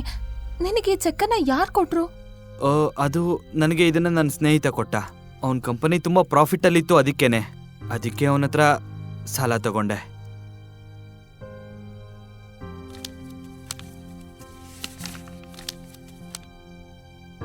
ಅನ್ವಿತಾ ಶಾಕ್ನಿಂದ ಆ ಚೆಕ್ ಅನ್ನು ನೋಡ್ತಾ ಇದ್ಲು. ನಾವ್ ಈ ದುಡ್ಡನ್ನ ಆರಾಮಾಗಿ ಕೊಡ್ಬೋದು. ಅವನಿಗೆ ದುಡ್ಡಿನ ಅವಶ್ಯಕತೆ ಇಲ್ಲ.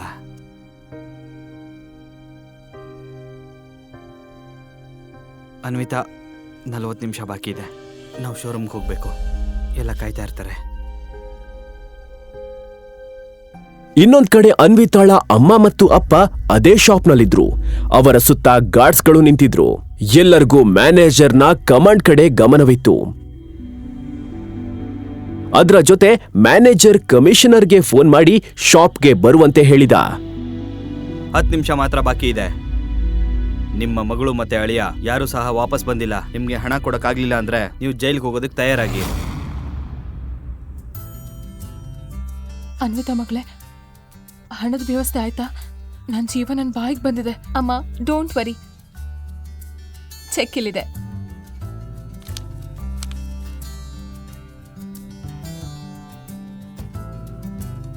ನೋಡು, ನಾನು ಹೇಳಿದೆ ಅಲ್ವಾ, ಕಬಿ ನಮಗೆ ಖಂಡಿತ ಸಹಾಯ ಮಾಡ್ತಾನೆ ಅಂತ. ಅವ್ನು ತುಂಬಾ ಒಳ್ಳೆ ಹುಡುಗ ಮತ್ತೆ ಶ್ರೀಮಂತ. ನಿನ್ನ ಗಂಡ ಗೌತಮ್ ತರ ಅಲ್ಲ. ನೋಡು ಗೌತಮ್, ನೋಡು, ಯಾವತ್ತೂ ನೀನು ಇಷ್ಟ ಹಣವನ್ನ ನೋಡಿರೋದಕ್ಕೆ ಸಾಧ್ಯ ಇಲ್ಲ. ಕಬೀರ್ ನನ್ನ ಮಗಳ ಸ್ನೇಹಿತ.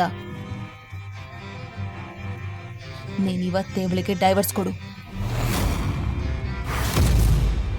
ನಾನು ನನ್ನ ಮಗಳನ್ನ ನಿನ್ನಂಥ ಜೊತೆ ನೋಡೋದಕ್ಕೆ ಇಷ್ಟಪಡಲ್ಲ. ನನ್ನ ಮಗಳಿಗಾಗಿ ನಾನು ಏನೇನೋ ಕನ್ಸ್ಕೊಂಡಿದ್ದೆ. ನೀನು ಅವಳಿಗೆ ಗಂಟು ಬಿದ್ದೆ. ಅಮ್ಮ, ನೀನ್ ಏನ್ ಮಾತಾಡ್ತಾ ಇದ್ಯಾ? ಅಲ್ಲಾಗಿದ್ದು ನೀನ್ ಸುಮ್ನಿರು. ನಿನಗ್ ಒಳ್ಳೇದ್ಯಾವ್ದು ಕೆಟ್ಟದ್ಯಾವ್ದು ಅಂತ ಗೊತ್ತೇ ಆಗಲ್ಲ. ಇವನು ನಿನಗ್ ಬಾರ. ಇವನ್ ಜೊತೆ ನೀನ್ ಯಾಕಿದ್ಯಾ? ಕಬೀರ್ ಹೆಸರು ಹೇಳ್ತಾ ಇದ್ದಂತೆ ಅವಳಿಗೆ ಎಲ್ಲ ನೆನ್ಪಾಯ್ತು. ಅಮ್ಮ, ನನಗೆ ಚೆಕ್ ಕೊಟ್ಟಿದ್ದು ಕಬೀರ್ ಅಲ್ಲ, ಗೌತಮ್.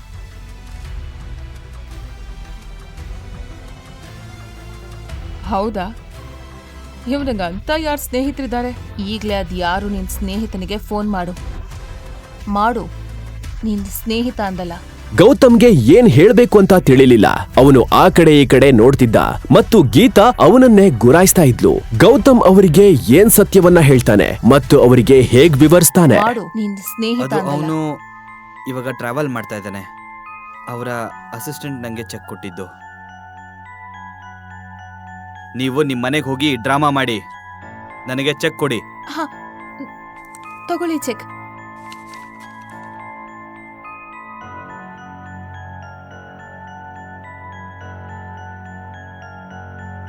ಅಮ್ಮ, ನೀನ್ ಕಬೀರ್ ಎಷ್ಟು ಒಳ್ಳೆಯವನು ಅಂತ ಅಂದ್ಕೊಂಡಿದ್ಯೋ ಅದೆಲ್ಲ ಸುಳ್ಳು. ಕಬೀರ್ ಹಣದ ಬದಲು ಕೆಟ್ಟದಾಗಿ ವರ್ತಿಸೋದಕ್ಕೆ ಪ್ರಯತ್ನ ಪಟ್ಟ. ಸರಿಯಾದ ಸಮಯಕ್ಕೆ ಗೌತಮ್ ಬರ್ಲಿಲ್ಲ ಅಂದಿದ್ರೆ ನನ್ ಸ್ಥಿತಿ ಏನಾಗ್ತಿತ್ತೋ ನನಗೆ ಗೊತ್ತಿಲ್ಲ. ಮಗಳೇ, ನೀನು ಹುಷಾರಾಗಿದ್ಯಾ ಅಲ್ವಾ? ಗೀತಾಗೆ ಇದನ್ನೆಲ್ಲ ನಂಬಲು ಸಾಧ್ಯವಾಗ್ಲಿಲ್ಲ. ಮಗಳೇ, ನೀನ್ ಆರಾಮಾಗಿದ್ಯಾ ಅಲ್ವಾ? ಹಾಪ, ಐಮ್ ಫೈನ್ ನೌ.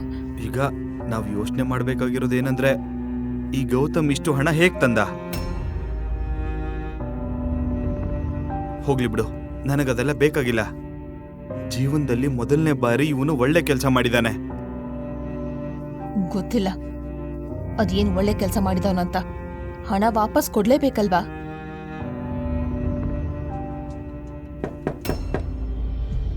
ಅಮ್ಮ, ಇದನ್ನೆಲ್ಲ ನಾವು ಮನೆಗೆ ಹೋಗಿ ಮಾತಾಡೋಣ. ಮ್ಯಾನೇಜರ್ ನಮ್ಮನೆ ನೋಡ್ತಾ ಇದ್ದಾನೆ. ಸಂಜೆಯಾಗಿತ್ತು. ಗೀತಾ ತನ್ನ ಅಳಿಯನಿಗೆ ಅವಮಾನ ಮಾಡುವ ಚಾನ್ಸ್ ಅನ್ನು ಯಾವಾಗ್ಲೂ ಬಿಡ್ತಾ ಇರ್ಲಿಲ್ಲ. ಅಮ್ಮ,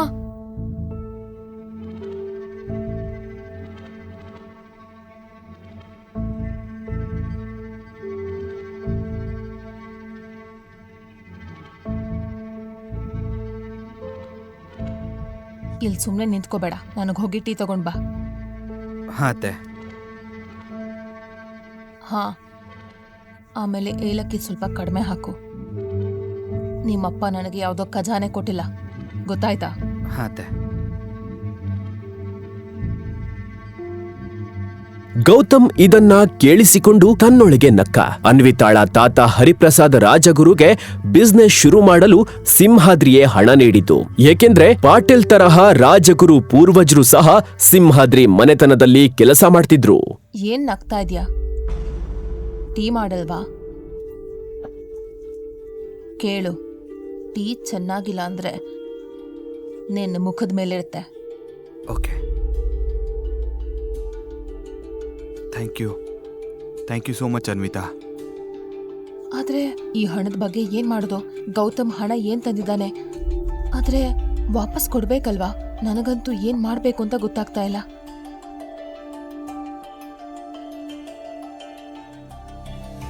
ಅನ್ವಿತಾ ತನ್ನ ಸೇವಿಂಗ್ಸ್ ಬಗ್ಗೆ ಯೋಚನೆ ಮಾಡ್ತಾ ಇದ್ಲು. ಏಕೆಂದ್ರೆ ಅವಳು ಸಹ ಗೌತಮ್ ತಂದಿರುವ ಹಣವನ್ನ ವಾಪಸ್ ಕೊಡ್ಬೇಕು ಎಂದು ಯೋಚಿಸ್ತಾ ಇದ್ಲು. ಅದೇ ಸಮಯಕ್ಕೆ ಗೌತಮ್ ಅಲ್ಲಿಗೆ ಏನು ಅಡಿಗೆ ಮಾಡ್ಬೇಕು ಅಂತ ಕೇಳೋದಕ್ ಬಂದ. ಯಾಕೆ ಅಂದ್ರೆ ಅನಿಲ್ ಮತ್ತು ಗೀತಾಳ ಡಿಮ್ಯಾಂಡ್ ಒಮ್ಮೊಮ್ಮೆ ಒಂದೊಂದು ಇರ್ತಿತ್ತು. ಅಮ್ಮ, ಇವಾಗ ಸದ್ಯಕ್ಕೆ ನನ್ನ ಸೇವಿಂಗ್ಸ್ ಹಣನ ನಾನು ಕೊಡ್ತೀನಿ, ಮಿಕ್ಕಿರೋ ಹಣನ ನಿಧಾನಕ್ಕೆ ಸ್ವಲ್ಪ ಕೊಡ್ತೀನಿ. ಸರಿ, ಅದಕ್ ಮೊದಲು ನಿನ್ ಗಂಡನಿಗೆ ಹೇಳು, ಅವ್ನ್ ಶ್ರೀಮಂತ ಸ್ನೇಹಿತ ಹಣನ ನಿಧಾನಕ್ಕೆ ತೆಗೆದುಕೊಳ್ಳೋದಕ್ಕೆ ಒಪ್ಕೊಳ್ತಾನ ಅಂತ. ಸೇವಿಂಗ್ಸ್ ನಲ್ಲಿ ಈಗ 5 ಲಕ್ಷ ಅಷ್ಟೇ ಇರೋದು. ಇಲಾಖೆ ಹಣದ ಅವಶ್ಯಕತೆ ಈಗ ಅರ್ಜೆಂಟ್ ಆಗಿ ಇಲ್ಲ. ಹಾಗಿದ್ರೆ ಸರಿ, ನಿಧಾನಕ್ಕೆ ಕೊಡೋಣ. ಆದ್ರೆ ಅಮ್ಮ, 5 ಲಕ್ಷ ಆದ್ರೂ ಕೊಡ್ಬೋದಲ್ವಾ? ಹಾ, ಖಂಡಿತ. ನಾನ್ ನಿನ್ ಗಂಡನ್ ತರ ಯಾರಿಗೂ ಭಾರವಾಗಿರೋದಕ್ಕೆ ಇಷ್ಟಪಡಲ್ಲ.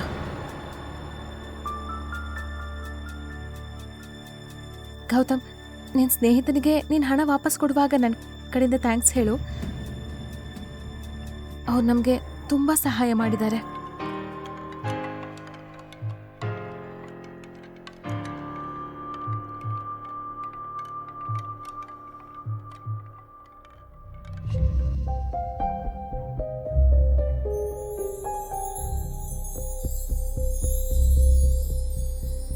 ಕಳೆದ 3 ವರ್ಷಗಳಲ್ಲಿ ಗೌತಮ್ ಮನೆ ಕೆಲಸದಲ್ಲಿ ಎಷ್ಟು ಮುಳುಗಿ ಹೋಗಿದ್ದ ಅಂದ್ರೆ ಅವನಿಗೆ ಯಾವ ಅಡುಗೆ ಮಾಡಲು ಜಾಸ್ತಿ ಸಮಯ ಬೇಕಾಗ್ತಿರ್ಲಿಲ್ಲ. ಎಲ್ಲರೂ ಊಟ ಮಾಡಿ ಆಲ್ರೆಡಿ ಮಲಗಿದ್ರು.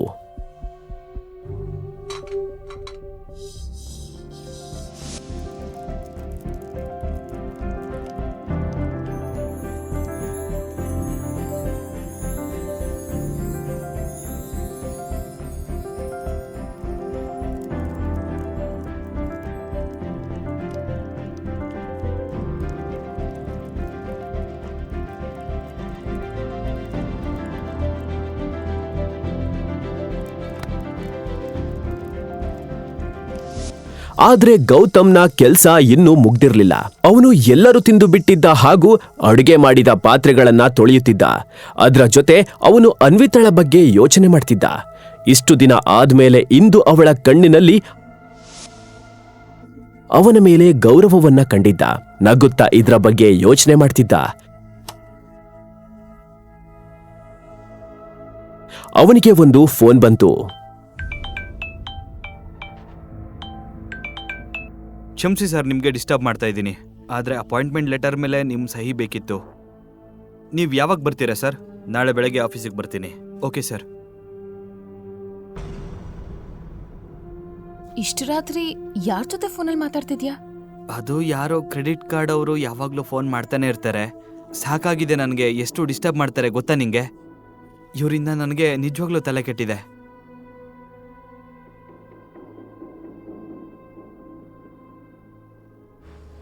ಮರುದಿನ ಬೆಳಗ್ಗೆ ಗೌತಮ್ ತನ್ನ ಮನೆಯ ಕೆಲಸಗಳನ್ನೆಲ್ಲ ಮುಗಿಸಿ ಮಾರ್ಕೆಟಿಗೆ ಹೋಗಿ ಬರ್ತೀನಿ ಅಂತ ಹೇಳಿ ಪ್ರಿನ್ಸ್ ಗ್ರೂಪ್ ಆಫೀಸಿಗೆ ಹೋಗ್ತಿದ್ದ.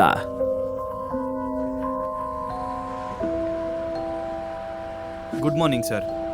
ನಾನು ಎಲ್ಲ ಸೀನಿಯರ್ ಮೆಂಬರ್ಸ್ಗೆ ಇನ್ವಿಟೇಷನ್ನ ಕಳಿಸಿದ್ದೀನಿ. ನೀವು ಎಷ್ಟು ಗಂಟೆಗೆ ಬರ್ತೀರಾ ಸರ್? ಮಿಸ್ಟರ್ ಕುಲಕರ್ಣಿ, ನೀವು ಯಾರನ್ನು ಕೇಳಿ ಈ ಮೀಟಿಂಗ್ ಅರೇಂಜ್ ಮಾಡಿದ್ರಿ? ನಾನು ಯಾರು ಅಂತ ಯಾರಿಗೂ ತಿಳಿಬಾರ್ದು. Please cancel the meeting. I am sorry sir. ನಾನು ಮೀಟಿಂಗ್ ಕ್ಯಾನ್ಸಲ್ ಮಾಡ್ತೀನಿ. ನೀವು ಟೆನ್ಷನ್ ಮಾಡ್ಕೋಬೇಡಿ. ನಿಮ್ಮ ಬಗ್ಗೆ ಯಾರಿಗೂ ಗೊತ್ತಾಗಲ್ಲ. ಗುಡ್. ನಿಮ್ಮ ಕ್ಯಾಬಿನಲ್ಲಿ ಬಂದು ಭೇಟಿ ಆಗ್ತೀನಿ.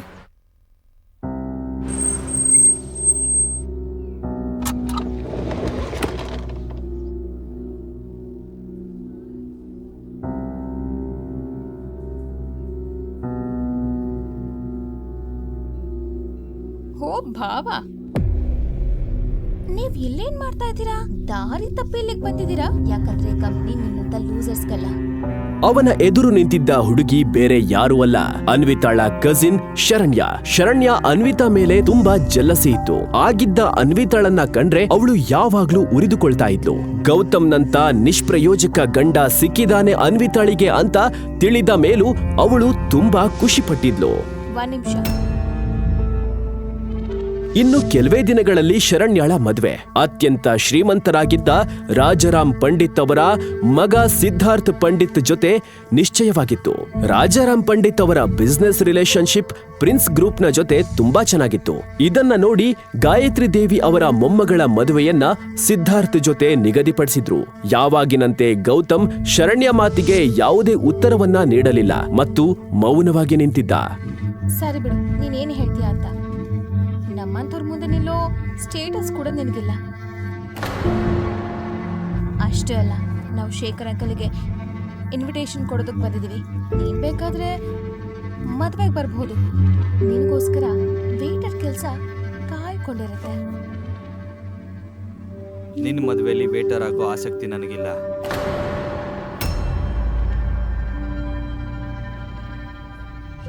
ಗೌತಮ್ನ ಸರಳ ಉಡುಪನ್ನ ನೋಡಿ ಸಿದ್ಧಾರ್ಥ್ ತನ್ನೊಳಗೆ ನಕ್ಕ.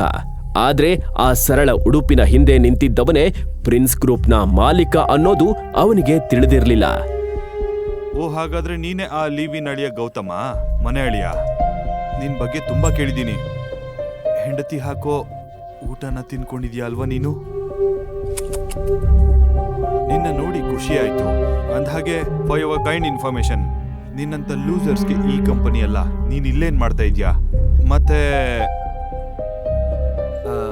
ನಿಜ ಹೇಳ್ಬೇಕಂದ್ರೆ ನಾನು ಇಲ್ಲಿ ಕೆಲಸ ಕೇಳೋದಕ್ಕೆ ಬಂದಿದ್ದೀನಿ. ಕೆಲ್ಸನ? Are you serious? ಇಲ್ಲಿ ಕಸ ಗುಡ್ಸೋಕೆ, ನೆಲ ಗುಡ್ಸೋಕೆ ಕೆಲ್ಸ ಇದೆ ಅಂತ ಅನ್ಕೊಂಡಿದ್ಯಾ? ಶರಣ್ಯ, ಅವನು ಸೆಕ್ಯೂರಿಟಿ ಕೆಲ್ಸಕ್ಕೆ ಬಂದಿರ್ಬೋದು. All the best. ಭಾವ, ಅನ್ವಿತಾಳ್ ಸಂಬಳ ಮನೆ ಖರ್ಚಿಗೆ ಸಾಕಾಗ್ತಾ ಇಲ್ವಾ? ಆದ್ರೆ ಇಲ್ಲಿ ಕೆಲಸ ಸಿಗೋ ಚಾನ್ಸ್ ತುಂಬಾ ಕಡಿಮೆ ಅನ್ಸುತ್ತೆ. ಒಂದ್ ಕೆಲಸ ಮಾಡು, ತಗೋ, ಇಟ್ಕೋ, ನಿನ್ ಕೆಲ್ಸಕ್ಕೆ ಬರುತ್ತೆ. ಸಮಯ ನಿರ್ಧಾರ ಮಾಡುತ್ತೆ ಈ ಹಣ ಯಾರ ಸಮಯಕ್ಕೆ ಬೇಕಾಗತ್ತೆ ಅಂತ. ನೀನು ಹುಷಾರಾಗಿಟ್ಕೋ, ನಿನಗೆ ಬೇಕಾಗತ್ತೆ ಒಂದಿನ. ಏನ್ ಹೇಳ್ತಾ ಇದ್ಯಾ? ನಿನಗೆ ಎಷ್ಟು ಧೈರ್ಯ ನನ್ನ ಹತ್ರ ಈ ತರ ಮಾತಾಡೋದಕ್ಕೆ?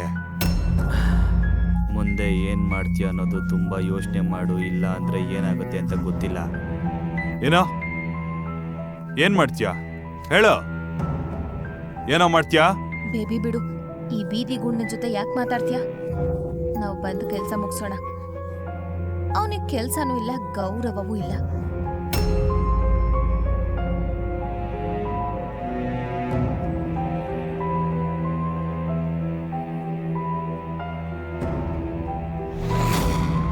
ಶರಣ್ಯ ಮತ್ತು ಸಿದ್ಧಾರ್ಥ್ ಇಬ್ರು ಚೇರ್ಮನ್ನ ಕ್ಯಾಬಿನ್ನ ಬಳಿ ಬಂದ್ರು. ಸಿದ್ಧಾರ್ಥ್ ತಲೆಯಲ್ಲಿ ಇನ್ನೂ ಅಲ್ಲಿ ಆದ ಘಟನೆನೇ ಓಡಾಡ್ತಾ ಇತ್ತು. ಬಿಡು ಬೇಬಿ, ಇನ್ನು ಆ ಮನೆ ಅಳಿಯದ ಬಗ್ಗೆ ಯಾಕೆ ಯೋಚಿಸ್ತಿದ್ಯಾ? ಶರಣ್ಯ ಆ ಮನೆ ಅಳಿಯ ತಪ್ಪಾದ ವ್ಯಕ್ತಿಗೆ ಕೆಣಕಿದಾನೆ. ಮತ್ತೊಂದೆಡೆ ಗೌತಮ್ ನೇರವಾಗಿ ಕುಲಕರ್ಣಿ ಕ್ಯಾಬಿನಿಗೆ ಹೋದ. ದಯವಿಟ್ಟು ಒಳಗಡೆ ಬನ್ನಿ sir. Thank you so much Kulkarni ಅವರೇ. ಒಂದು ವಿಷಯ ಹೇಳಿ, ನಿಮಗೆ ರಾಜಾರಾಮ್ ಪಂಡಿತ್ ಮತ್ತೆ ಸಿದ್ಧಾರ್ಥ್ ಪಂಡಿತ್ ಬಗ್ಗೆ ಹೇಗೆ ಗೊತ್ತು? ಹೌದು ಸರ್, ನಂಗೆ ಗೊತ್ತು. ತುಂಬ ವರ್ಷಗಳ ಹಿಂದೆ ರಾಜಾರಾಮ್ ನಮ್ಮ ಕಂಪ್ನಿ ಜೊತೆ ವ್ಯವಹಾರ ಮಾಡ್ತಾ ಇದ್ದಾರೆ. ಸರಿ,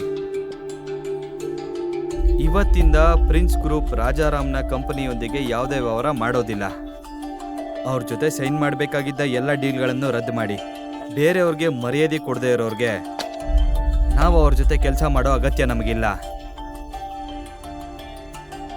ನಾವು ಮಾಡೋ ವ್ಯವಹಾರ ಅವರು ಸ್ಥಾನಮಾನ ನೋಡಿ ಮಾಡಲ್ಲ, ಅವ್ರ ವ್ಯಕ್ತಿತ್ವ ನೋಡಿ ಮಾಡುತ್ತೆ.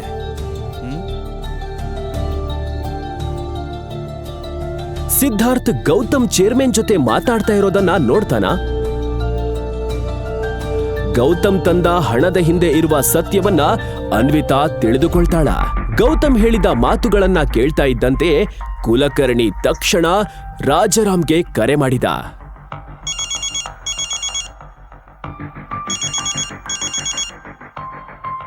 ಹಲೋ ಹಲೋ ಮಿಸ್ಟರ್ ರಾಜಾರಾಮ್, ನಾನು ಕುಲಕರ್ಣಿ ಮಾತಾಡ್ತಾ ಇದ್ದೀನಿ, ಪ್ರಿನ್ಸ್ ಗ್ರೂಪ್ನ ಹೊಸ ಚೇರ್ಮನ್. ಹೌದು ಮಿಸ್ಟರ್ ಕುಲಕರ್ಣಿ, ಹೇಳಿ. ನಿಮ್ಗೊಂದು ಕೆಟ್ಟ ಸುದ್ದಿ ಇದೆ. ಇವತ್ತಿಂದ ಪ್ರಿನ್ಸ್ ಗ್ರೂಪ್ ನಿಮ್ಮ ಜೊತೆ ಕೆಲಸ ಮಾಡಲ್ಲ. ನಮ್ಮ ನಡುವೆ ಸೈನ್ ಮಾಡಿದ ಎಲ್ಲ ಡೀಲ್ಸ್ಗಳು ನಾನೀಗಲೇ ರದ್ದು ಮಾಡ್ತಾ ಇದ್ದೀನಿ. ಡಾಕ್ಯುಮೆಂಟ್ಸ್ ಎಲ್ಲ ನಿಮ್ಮ ಆಫೀಸಿಗೆ ತಲುಪುತ್ತೆ. ಮತ್ತೊಂದು ವಿಷಯ ಗಮನ ಇಟ್ಟು ಕೇಳಿ, ಪ್ರಿನ್ಸ್ ಗ್ರೂಪ್ ಕಸ ಗುಡ್ಸೋರ್ ಜೊತೆ ಯಾವತ್ತೂ ಕೆಲಸ ಮಾಡೋದಿಲ್ಲ.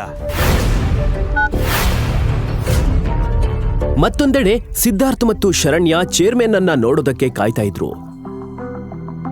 ಆಫೀಸಿಗೆ ಬಂದಾಗ ಅವರಿಗೆ ತಿಳಿದಿದ್ದು ಶೇಖರ್ ಬದ್ಲಿಗೆ ಭಾರ್ಗವ್ ಕುಲಕರ್ಣಿ ಅವರು ಚೇರ್ಮನ್ ಆಗಿದ್ದಾರೆ ಅಂತ ಅವರನ್ನ ಭೇಟಿ ಮಾಡಲು ಅವರು ಕಾಯ್ತಾ ಇದ್ರು. ಇನ್ನು ಎಷ್ಟು ಸಮಯ ಕಾಯ್ಬೇಕು? ಚೇರ್ಮನ್ ಸರ್ಗೆ ಕರೆ ಮಾಡಿ. ನನ್ನ ಹೆಸರು ಸಿದ್ಧಾರ್ಥ್ ಅಂತ, ಅವ್ರಿಗೆ ನನ್ನ ಬಗ್ಗೆ ಚೆನ್ನಾಗಿ ಗೊತ್ತಿದೆ. ಹಾ ಸರ್. Okay sir. ಕುಲಕರ್ಣಿ ಜೊತೆ ಮಾತನಾಡಿದ ನಂತರ ರಿಸೆಪ್ಷನಿಸ್ಟ್ ಸೆಕ್ಯೂರಿಟಿಗೆ ಕರೆ ಮಾಡಿದ್ಲು. ಹಲೋ ಸೆಕ್ಯೂರಿಟಿ, ತಕ್ಷಣ ಚೇರ್ಮನ್ ಸರ್ ಕ್ಯಾಬಿನ್ ಹೊರಗೆ ಬನ್ನಿ. ಚೇರ್ಮನ್ ಎಂಬ ಮಾತು ಕೇಳ್ತಾ ಇದ್ದಂತೆಯೇ ಸೆಕ್ಯೂರಿಟಿ ಗಾರ್ಡ್ ಗನ್ ಹಿಡಿದು ಓಡಿ ಬಂದ. ಏನಾಗುತ್ತಿದೆ ಎಂದು ಸಿದ್ಧಾರ್ಥ್ ಮತ್ತು ಶರಣ್ಯ ಅರ್ಥ ಮಾಡಿಕೊಳ್ಳುವಷ್ಟರಲ್ಲಿ ಗನ್ ಹಿಡಿದ ಗಾರ್ಡ್ ಅವರ ಮುಂದೆ ನಿಂತ. ಹುಚ್ಚಿಡ್ದಿದ್ಯಾ? ಏನ್ ಮಾಡ್ತಾ ಇದೀಯಾ? ಕ್ಷಮಿಸಿ ಮಿಸ್ಟರ್ ಸಿದ್ಧಾರ್ಥ್, ಆದ್ರೆ ಪ್ರಿನ್ಸ್ ಗ್ರೂಪ್ಸ್ ನಿಮ್ ಕಂಪನಿ ಜೊತೆಗಿನ ಎಲ್ಲಾ ಡೀಲ್ಗಳನ್ನ ರದ್ದು ಮಾಡಿದೆ. ಹಾಗೆ ಚೇರ್ಮನ್ ಸರ್ ಹೇಳಿದ್ದಾರೆ, ಪ್ರಿನ್ಸ್ ಗ್ರೂಪ್ಸ್ ಕಸ ಗುಡಿಸುವವರು ಮತ್ತೆ ವರ್ಸೋರ್ ಜೊತೆ ಯಾವತ್ತೂ ಕೆಲಸ ಮಾಡಲ್ಲ. ಏನು ಅರ್ಥ ಆಗದೆ ಇರೋ ತರ ಮಾತಾಡ್ತಾ ಇದೀಯಾ? ನಿಜ ಹೇಳ್ಬೇಕಂದ್ರೆ ನಾನಿಲ್ಲಿ ಕೆಲಸ ಕೇಳೋದಕ್ಕೆ ಬಂದಿದ್ದೀನಿ. ಕೆಲ್ಸನ?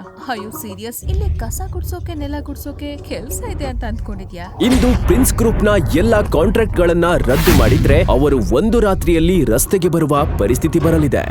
ಇಂಥ ನಿರ್ಧಾರ ಏಕಾಏಕಿ ಹೇಗ್ ತಗೊಳ್ತಾರೆ ಸರ್? ಇಲ್ಲಿ ನಾನು ಈಗಲೇ ನೋಡ್ಬೇಕು. ಸೆಕ್ಯೂರಿಟಿ, ಈ ಇಬ್ಬರನ್ನ ತಕ್ಷಣ ಹೊರ ಕರ್ಕೊಂಡು ಹೋಗಿ. ಗಾರ್ಡ್ ಸಿದ್ಧಾರ್ಥನ ಕೈ ಮಡಚಿ ಅವನನ್ನ ಕೂರಿಸಿದ. ನೋವಿನಿಂದ ಸಿದ್ಧಾರ್ಥ್ ಬಿಡಿ ನನ್ನ. ಅಲ್ಲೇ ನಿಂತಿದ್ದ. ಇದನ್ನ ನೋಡಿ ಶರಣ್ಯ ಅವರನ್ನ ಬಿಡಿಸಲು ಮುಂದೆ ಬಂದ್ಲು. ಪ್ಲೀಸ್ ಪ್ಲೀಸ್ ಪ್ಲೀಸ್ ಪ್ಲೀಸ್, ಹೀಗ್ ಮಾಡ್ಬೇಡಿ, ನಾ ಹೋಗ್ತಿದ್ದೀನಿ. ಶರಣ್ಯಾಳ ಕಣ್ಣೀರಿನಿಂದ ತುಂಬಿದ ಮುಖವನ್ನ ನೋಡಿ ಗಾರ್ಡ್ ತಕ್ಷಣ ಸಿದ್ಧಾರ್ಥನ ಕೈಬಿಟ್ಟ. ಆಗ ಅವನಿಗೆ ರಾಜಾರಾಮ್ ಪಂಡಿತ್ನಿಂದ ಕರೆ ಬಂತು. ಸಿದ್ಧಾರ್ಥ್, ನಿನಗ್ ಬುದ್ಧಿ ಇಲ್ವಾ? ಪ್ರಿನ್ಸ್ ಗ್ರೂಪ್ಗೆ ಹೋಗಿ ಏನ್ ಮಾಡಿದ್ಯಾ? ಅವರು ನಮ್ ಎಲ್ಲ ಡೀಲ್ಗಳನ್ನ ಕ್ಯಾನ್ಸಲ್ ಮಾಡಿದ್ದಾರೆ. ಇನ್ವಿಟೇಷನ್ ಕೊಡಕ್ ಹೋಗಿದ್ಯಾ ಅಥವಾ ತೊಂದರೆ ಕೊಡೋದಕ್ ಹೋಗಿದ್ಯಾ? ಹೇಳು, ಬಾಯ್ ಬಿಟ್ಟು ಮಾತಾಡು. ಅಪ್ಪ, ನಾನು ಏನು ಮಾಡಿಲ್ಲ. ನಾನು ನನ್ನ ಶರಣ್ಯ ಜೊತೆ ಕಾರ್ಡ್ ಕೊಡೋದಕ್ಕೆ ಅಂತ ಬಂದಿದ್ದೆ. ಅದಕ್ಕೂ ಮೇಲೆ ನಾವು ಚೇರ್ಮನ್ ನ ನೋಡೂ ಇಲ್ಲ. ಸುಮ್ನೆ ಬಾಯ್ ಮುಚ್ಚು. ನಿನ್ನ ಮೂರ್ಖತನ ನಮಗೆ ಎಷ್ಟು ನಷ್ಟ ಮಾಡಿದೆ ಅಂತ ನಿನಗಿನ್ನೂ ಸರಿಯಾಗಿ ಗೊತ್ತಿಲ್ಲ. ನಾವು ರಸ್ತೆಗೆ ಬರ್ಬೋದು. ತಕ್ಷಣ ಈಗಿಂದೀಗ್ಲೇ ಅಲ್ಲಿಂದ ಹೊರಟು ಬಾ.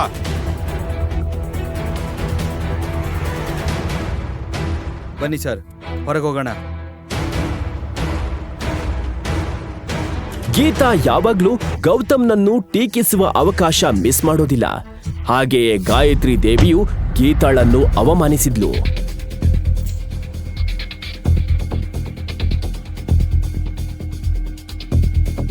ಶರಣ್ಯ, ನನಗನ್ನಿಸ್ತಾ ಇದೆ ಎಲ್ಲದಕ್ಕೂ ಕಾರಣ ಗೌತಮ್ ಅಂತ.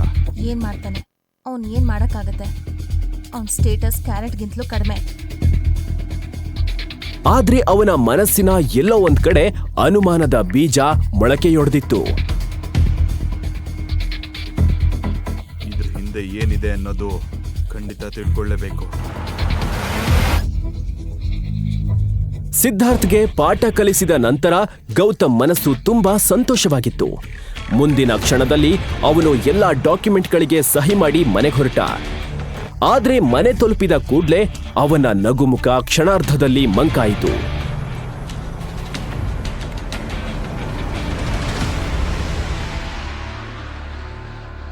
ಅನ್ವಿತಾ ಅಜ್ಜಿ ಗಾಯತ್ರಿ ದೇವಿ ಸೋಫಾದ ಮೇಲೆ ಕುಳಿತಿದ್ರು. ಅವಳ ಮುಖಭಾವ ನೋಡಿ ಅನಿಲ್ನ ಚಿಕ್ಕ ಮನೆಗೆ ಬರೋದಕ್ಕೆ ಅವರಿಗೆ ಇಷ್ಟವಿಲ್ಲ ಅನ್ನೋದು ಸ್ಪಷ್ಟವಾಗಿತ್ತು. ಅನಿಲ್ ಮ್ಯಾನ್ಷನ್ ಬಿಟ್ಟು ನಂತರ ಗಾಯತ್ರಿ ದೇವಿ ಅವನ ಮನೆಗೆ ಕಾಲಿಟ್ಟಿರ್ಲಿಲ್ಲ. ಇಂದು ಅಚಾನಕ್ ಅವರನ್ನ ನೋಡಿ ಗೌತಮ್ ಮನಸ್ಸಿನಲ್ಲಿ ಹಲವು ಪ್ರಶ್ನೆಗಳು ಮೂಡಿದ್ವು. ಮರುಕ್ಷಣದಲ್ಲಿ ಅವನು ಅವರ ಕಾಲಿಗೆ ನಮಸ್ಕರಿಸಲು ಮುಂದೆ ಬಂದ. ಗೌತಮ್ನನ್ನ ನೋಡ್ತಾ ಇದ್ದಂತೆಯೇ ಗಾಯತ್ರಿ ದೇವಿ ಮುಖ ತಿರುಗಿಸಿಕೊಂಡ್ರು. ಅವರಿಗೆ ಗೌತಮ್ ಅಷ್ಟಾಗಿ ಇಷ್ಟವಿರಲಿಲ್ಲ. ಹಾಲ್ನಲ್ಲಿ ಒಂದು ಅಸಹಜ ಮೌನ ಆವರಿಸಿತು.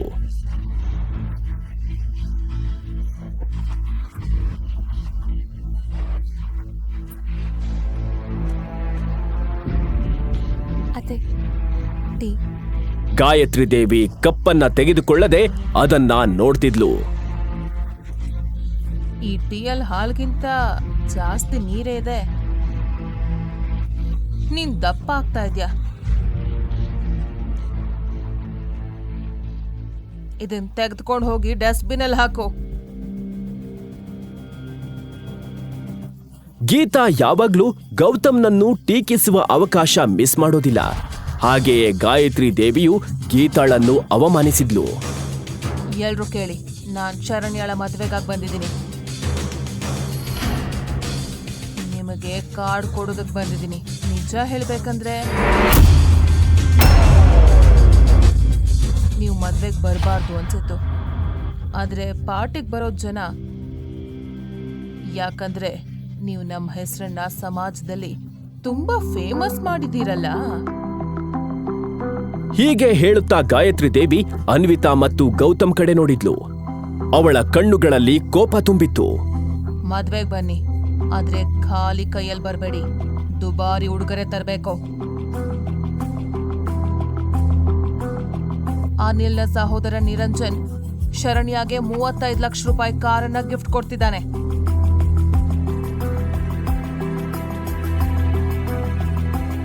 ನಿಮಗಷ್ಟು ದುಬಾರಿ ಕಾರ್ ಕೊಡೋದಕ್ಕೆ ಸಾಧ್ಯ ಇಲ್ಲ ಅನ್ನೋದು ಗೊತ್ತು. ಆದ್ರೂ 5 ಲಕ್ಷ ರೂಪಾಯಿ ಮೌಲ್ಯದ ನೆಕ್ಲೆಸ್ ಆದ್ರೂ ಕೊಡಿ.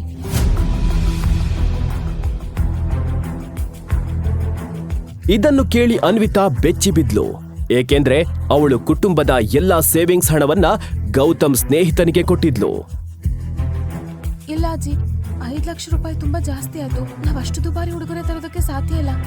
ಹೌದು ಅತ್ತೆ, ನೋಡಿ ಮನೆ ಬಳಿ ಯಾವುದೇ ಸೇವಿಂಗ್ಸ್ ಹಣ ಇಲ್ಲ. ಇಷ್ಟು ದುಬಾರಿ ಉಡುಗೊರೆ ತರೋದು ನಿನ್ ಕಿಡ್ನಿ ಮಾರಿ ಆದ್ರೂ ಸರಿ, ನಿನ್ ಮನೆ ಮಾರಿ ಆದ್ರೂ ಸರಿ, ನನಗೇನು ಗೊತ್ತಿಲ್ಲ. ಆದ್ರೆ ಉಡುಗೊರೆ ಕನಿಷ್ಠ 5 ಲಕ್ಷ ರೂಪಾಯಿ ಮೌಲ್ಯದಾಗಿರ್ಬೇಕು. ಗಾಯತ್ರಿ ದೇವಿಯ ಕೋಪದ ಧ್ವನಿ ಕೇಳ್ತಾ ಇದ್ದಂತೆಯೇ ಎಲ್ಲರೂ ಒಬ್ಬರ ಮುಖ ಒಬ್ಬರು ನೋಡಿಕೊಳ್ಳಲಾರಂಭಿಸಿದ್ರು. ಮಾತು ಮುಗಿಸಿದ ಬಳಿಕ ಗಾಯತ್ರಿ ದೇವಿ ಕೋಪದಿಂದ ಮನೆ ಬಿಟ್ಟು ಹೊರಟು ಹೋದ್ಲು. 5 ಲಕ್ಷನ 5 ರೂಪಾಯಿ ಅಂತ ಹೇಳ್ತಾ ಇದಾರೆ. ಶರಣ್ಯಳ ಮದ್ವೆಗೆ ಇಷ್ಟು ತಯಾರಿ ಮಾಡ್ತಿದ್ದಾರ. ಅನ್ವಿತಾ ಮದ್ವೆ ಸಮಯದಲ್ಲಿ ಎಲ್ರು ಎಲ್ಲಿ ಹೋಗಿದ್ರು? ಹೌದು, ಇಲ್ಲ, ಅನ್ವಿತಾ ನಿನ್ನ ಮದ್ವೆಗೆ ಬಂದ ಪ್ರತಿಯೊಬ್ರು ಕವರನ್ನ ನಾನು ತೆರೆದು ನೋಡಿದೀನಿ. ಯಾರು 5,000ಕ್ಕಿಂತ ಹೆಚ್ಚು ಹಣ ಹಾಕಿರ್ಲಿಲ್ಲ. ಎಲ್ರು ಬಂದು ಉಚಿತವಾಗಿ ಊಟ ಮಾಡಿ ಹೋದ್ರು. ಈಗ ಶರಣ್ಯಳ ಮದ್ವೆಗೆ 5 ಲಕ್ಷದ ಉಡುಗೊರೆ, 30 ಲಕ್ಷದ ಕಾರ್ ಅಂತೆ. 30 ಲಕ್ಷದ ಕಾರ್ ಬಗ್ಗೆ ದೇವ್ರಿಗೆ ಗೊತ್ತು. ಇದು ಯಾವ ರೀತಿ ನಾಟಕ? ಹೌದು, ಆದ್ರೆ ಗೀತಾ, ಅಮ್ಮ ಹೀಗೆ ಹೇಳಿದ್ಮೇಲೆ ನಾವು ಕೊಡ್ಲೇಬೇಕು ಅಲ್ವಾ? ಏನ್ ಕೊಡ್ಬೇಕು? ನಿಮಗ್ ಬುದ್ಧಿ ಇದ್ಯಾ? ಇಲ್ಲ ತಲೆಯಿಂದ ಬ್ರೈನ್ ಮಾಯವಾಗಿದ್ಯಾ? ನೀನು ಮಾಹಿತಿಗಾಗಿ ಹೇಳ್ತೀನಿ, ನಮಗಿನ್ನೂ 27 ಲಕ್ಷ ರೂಪಾಯಿ ಸಾಲ ಇದೆ. ಅಷ್ಟು ದುಬಾರಿ ಉಡುಗೊರೆ ತರೋ ಹಣ ಎಲ್ಲಿಂದ ಬರುತ್ತೆ? ಅಮ್ಮ ಎಷ್ಟು ಕೋಪದಲ್ಲಿದ್ದಾರೆ ಅಂತ ನೀನ್ ನೋಡ್ಲಿಲ್ವಾ? ಒಂದ್ ಕೆಲ್ಸ ಮಾಡೋಣ, ಈ ಮನೆ ಅಡ ಇಟ್ರಾಯ್ತು. ಆ ಹಣದಲ್ಲಿ ನೆಕ್ಲೆಸ್ ಕೂಡ ಸೇರಿಸ್ಬೋದು. ಉಳಿದಿದ್ದ ಹಣನ ಗೌತಮ್ ಸ್ನೇಹಿತಂಗ್ ಕೊಡ್ಬೋದು. ಏನು? ನೀವ್ ಎಲ್ಲಿ ಕುಳಿತು ಏನ್ ಮಾತಾಡ್ತಾ ಇದ್ದೀರಾ? ಶರಣ್ಯಳ ಮದ್ವೆಗೆ ದುಬಾರಿ ಉಡುಗೊರೆ ಕೊಡೋದಕ್ಕೆ ನಿಮ್ ಮನೆ ಮಾರ್ಟ್ಗೇಜ್ ಇಡೋದು ಸಾಧ್ಯನೇ ಇಲ್ಲ. ಹೌದು, ಅಜ್ಜಿಯ ಈಗೋಗಾಗಿ. ಹಾಗಾದ್ರೆ ನಾವ್ ಎಲ್ಲಿರ್ಬೇಕು? ರಸ್ತೆಲಾ? ಹೀಗೆ ಹೇಳುತ್ತಾ ಗೀತಾ ಕೋಪದಿಂದ ಅನಿಲ್ ಮತ್ತು ಗೌತಮ್ ಕಡೆ ನೋಡಿದ್ಲು. ಅನ್ವಿತಾ, ನನ್ ಬಳಿ ಸ್ವಲ್ಪ ಹಣ ಇದೆ. ಕಡಿಮೆ ಬೆಲೆಯ ನೆಕ್ಲೆಸ್ ಖರೀದಿಸೋಣ. ಸರಿ ಅಮ್ಮ, ಏನೇ ಆಗ್ಲಿ ಮಾರ್ಕೆಟಲ್ಲಿ ಸಿಂಪಲ್ ಮತ್ತೆ ಕಾಸ್ಟ್ಲಿ ಡಿಸೈನ್ಸ್ ಗಳಿರ್ಲೇಬೇಕು. ಐನು. ಗೌತಮ್, ಕಾರ್ ತಗೋ, ಹೋಗೋಣ.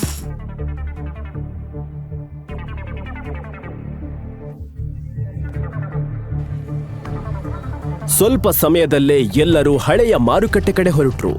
ಗೌತಮ್ ಹಳೆಯ ಮಾರುಕಟ್ಟೆಯಲ್ಲಿರುವ ದೊಡ್ಡ ಆಭರಣ ಅಂಗಡಿಯ ಮುಂದೆ ಕಾರ್ ನಿಲ್ಲಿಸಿದ.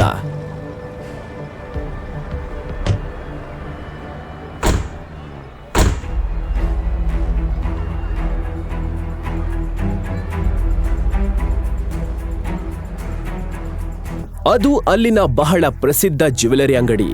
ಅನ್ವಿತಾಗೆ ತನ್ನ ಬಜೆಟ್ ನೆನಪಾಯ್ತು. ಅದು ಬಹುಶಃ ಶೂನ್ಯಕ್ಕೆ ಸಮಾನವಾಗಿತ್ತು.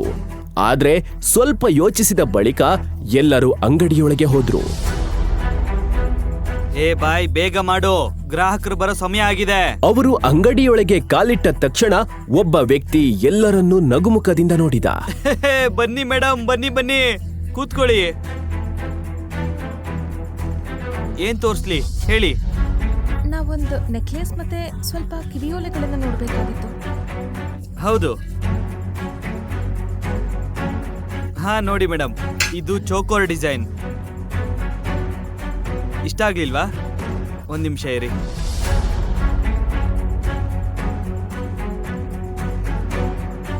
ಅನ್ವಿತಾ ನೋಡದೇ ಇರೋ ಮೊದ್ಲೇ ಪ್ರತಿಯೊಂದು ನೆಕ್ಲೆಸ್ನ ಬೆಲೆ ಎಷ್ಟಿರಬಹುದು ಅಂತ ಅಂದಾಜು ಮಾಡ್ತಾ ಇದ್ಲು. ಎಲ್ಲಾ ನೆಕ್ಲೆಸ್ಗಳು ಅನ್ವಿತಾ ಬಜೆಟ್ಗೆ ಮೀರಿದ್ವು. ಇದನ್ನು ಗೌತಮ್ ಕೂಡ ಅರ್ಥ ಮಾಡ್ಕೊಂಡ. ಇಷ್ಟೆಲ್ಲಾ ನೋಡಿದ್ರೂ ಅನ್ವಿತಾಗೆ ಯಾವುದೂ ಇಷ್ಟವಾಗಿರ್ಲಿಲ್ಲ. ಇದನ್ನು ನೋಡಿ ಅಂಗಡಿ ಮಾಲೀಕ ಸಂಪೂರ್ಣವಾಗಿ ಬೇಸರಗೊಂಡ. ಗೌತಮ್ ಮತ್ತು ಅನ್ವಿತಾ ಸನ್ನೆಗಳಲ್ಲಿ ಮಾತಾಡ್ತಾ ಇರೋದನ್ನ ನೋಡಿ ಅವನಿಗೆ ಇದು ಮೋಸದ ಪ್ರಕರಣವಾಗಿರಬಹುದು ಅನ್ನಿಸ್ತು. ಅವನು ತಕ್ಷಣ ಹೊರಗಡೆ ನಿಂತಿದ್ದ ಗಾರ್ಡ್ಗಳಿಗೆ ಸೂಚನೆ ನೀಡಿದ. ಅವರು ಕೂಡ್ಲೆ ಒಳಗ್ ಬಂದು ಅನ್ವಿತಾ, ಗೌತಮ್ ಮತ್ತು ಗೀತಾ ಮೇಲೆ ಕಣ್ಣಿಟ್ರು. ಇದನ್ನ ನೋಡಿ ಅನ್ವಿತಾ ಮತ್ತು ಗೀತಾ ಭಯಗೊಂಡ್ರು. ಈಗಲೇ ಡೌನ್ಲೋಡ್ ಮಾಡಿ ಕೇಳಿ ರಾಯಲ್ ವಾರಸ್ದಾರ ಕೇವಲ ಪಾಕೆಟ್ ಎಫ್ಎಂ ನಲ್ಲಿ.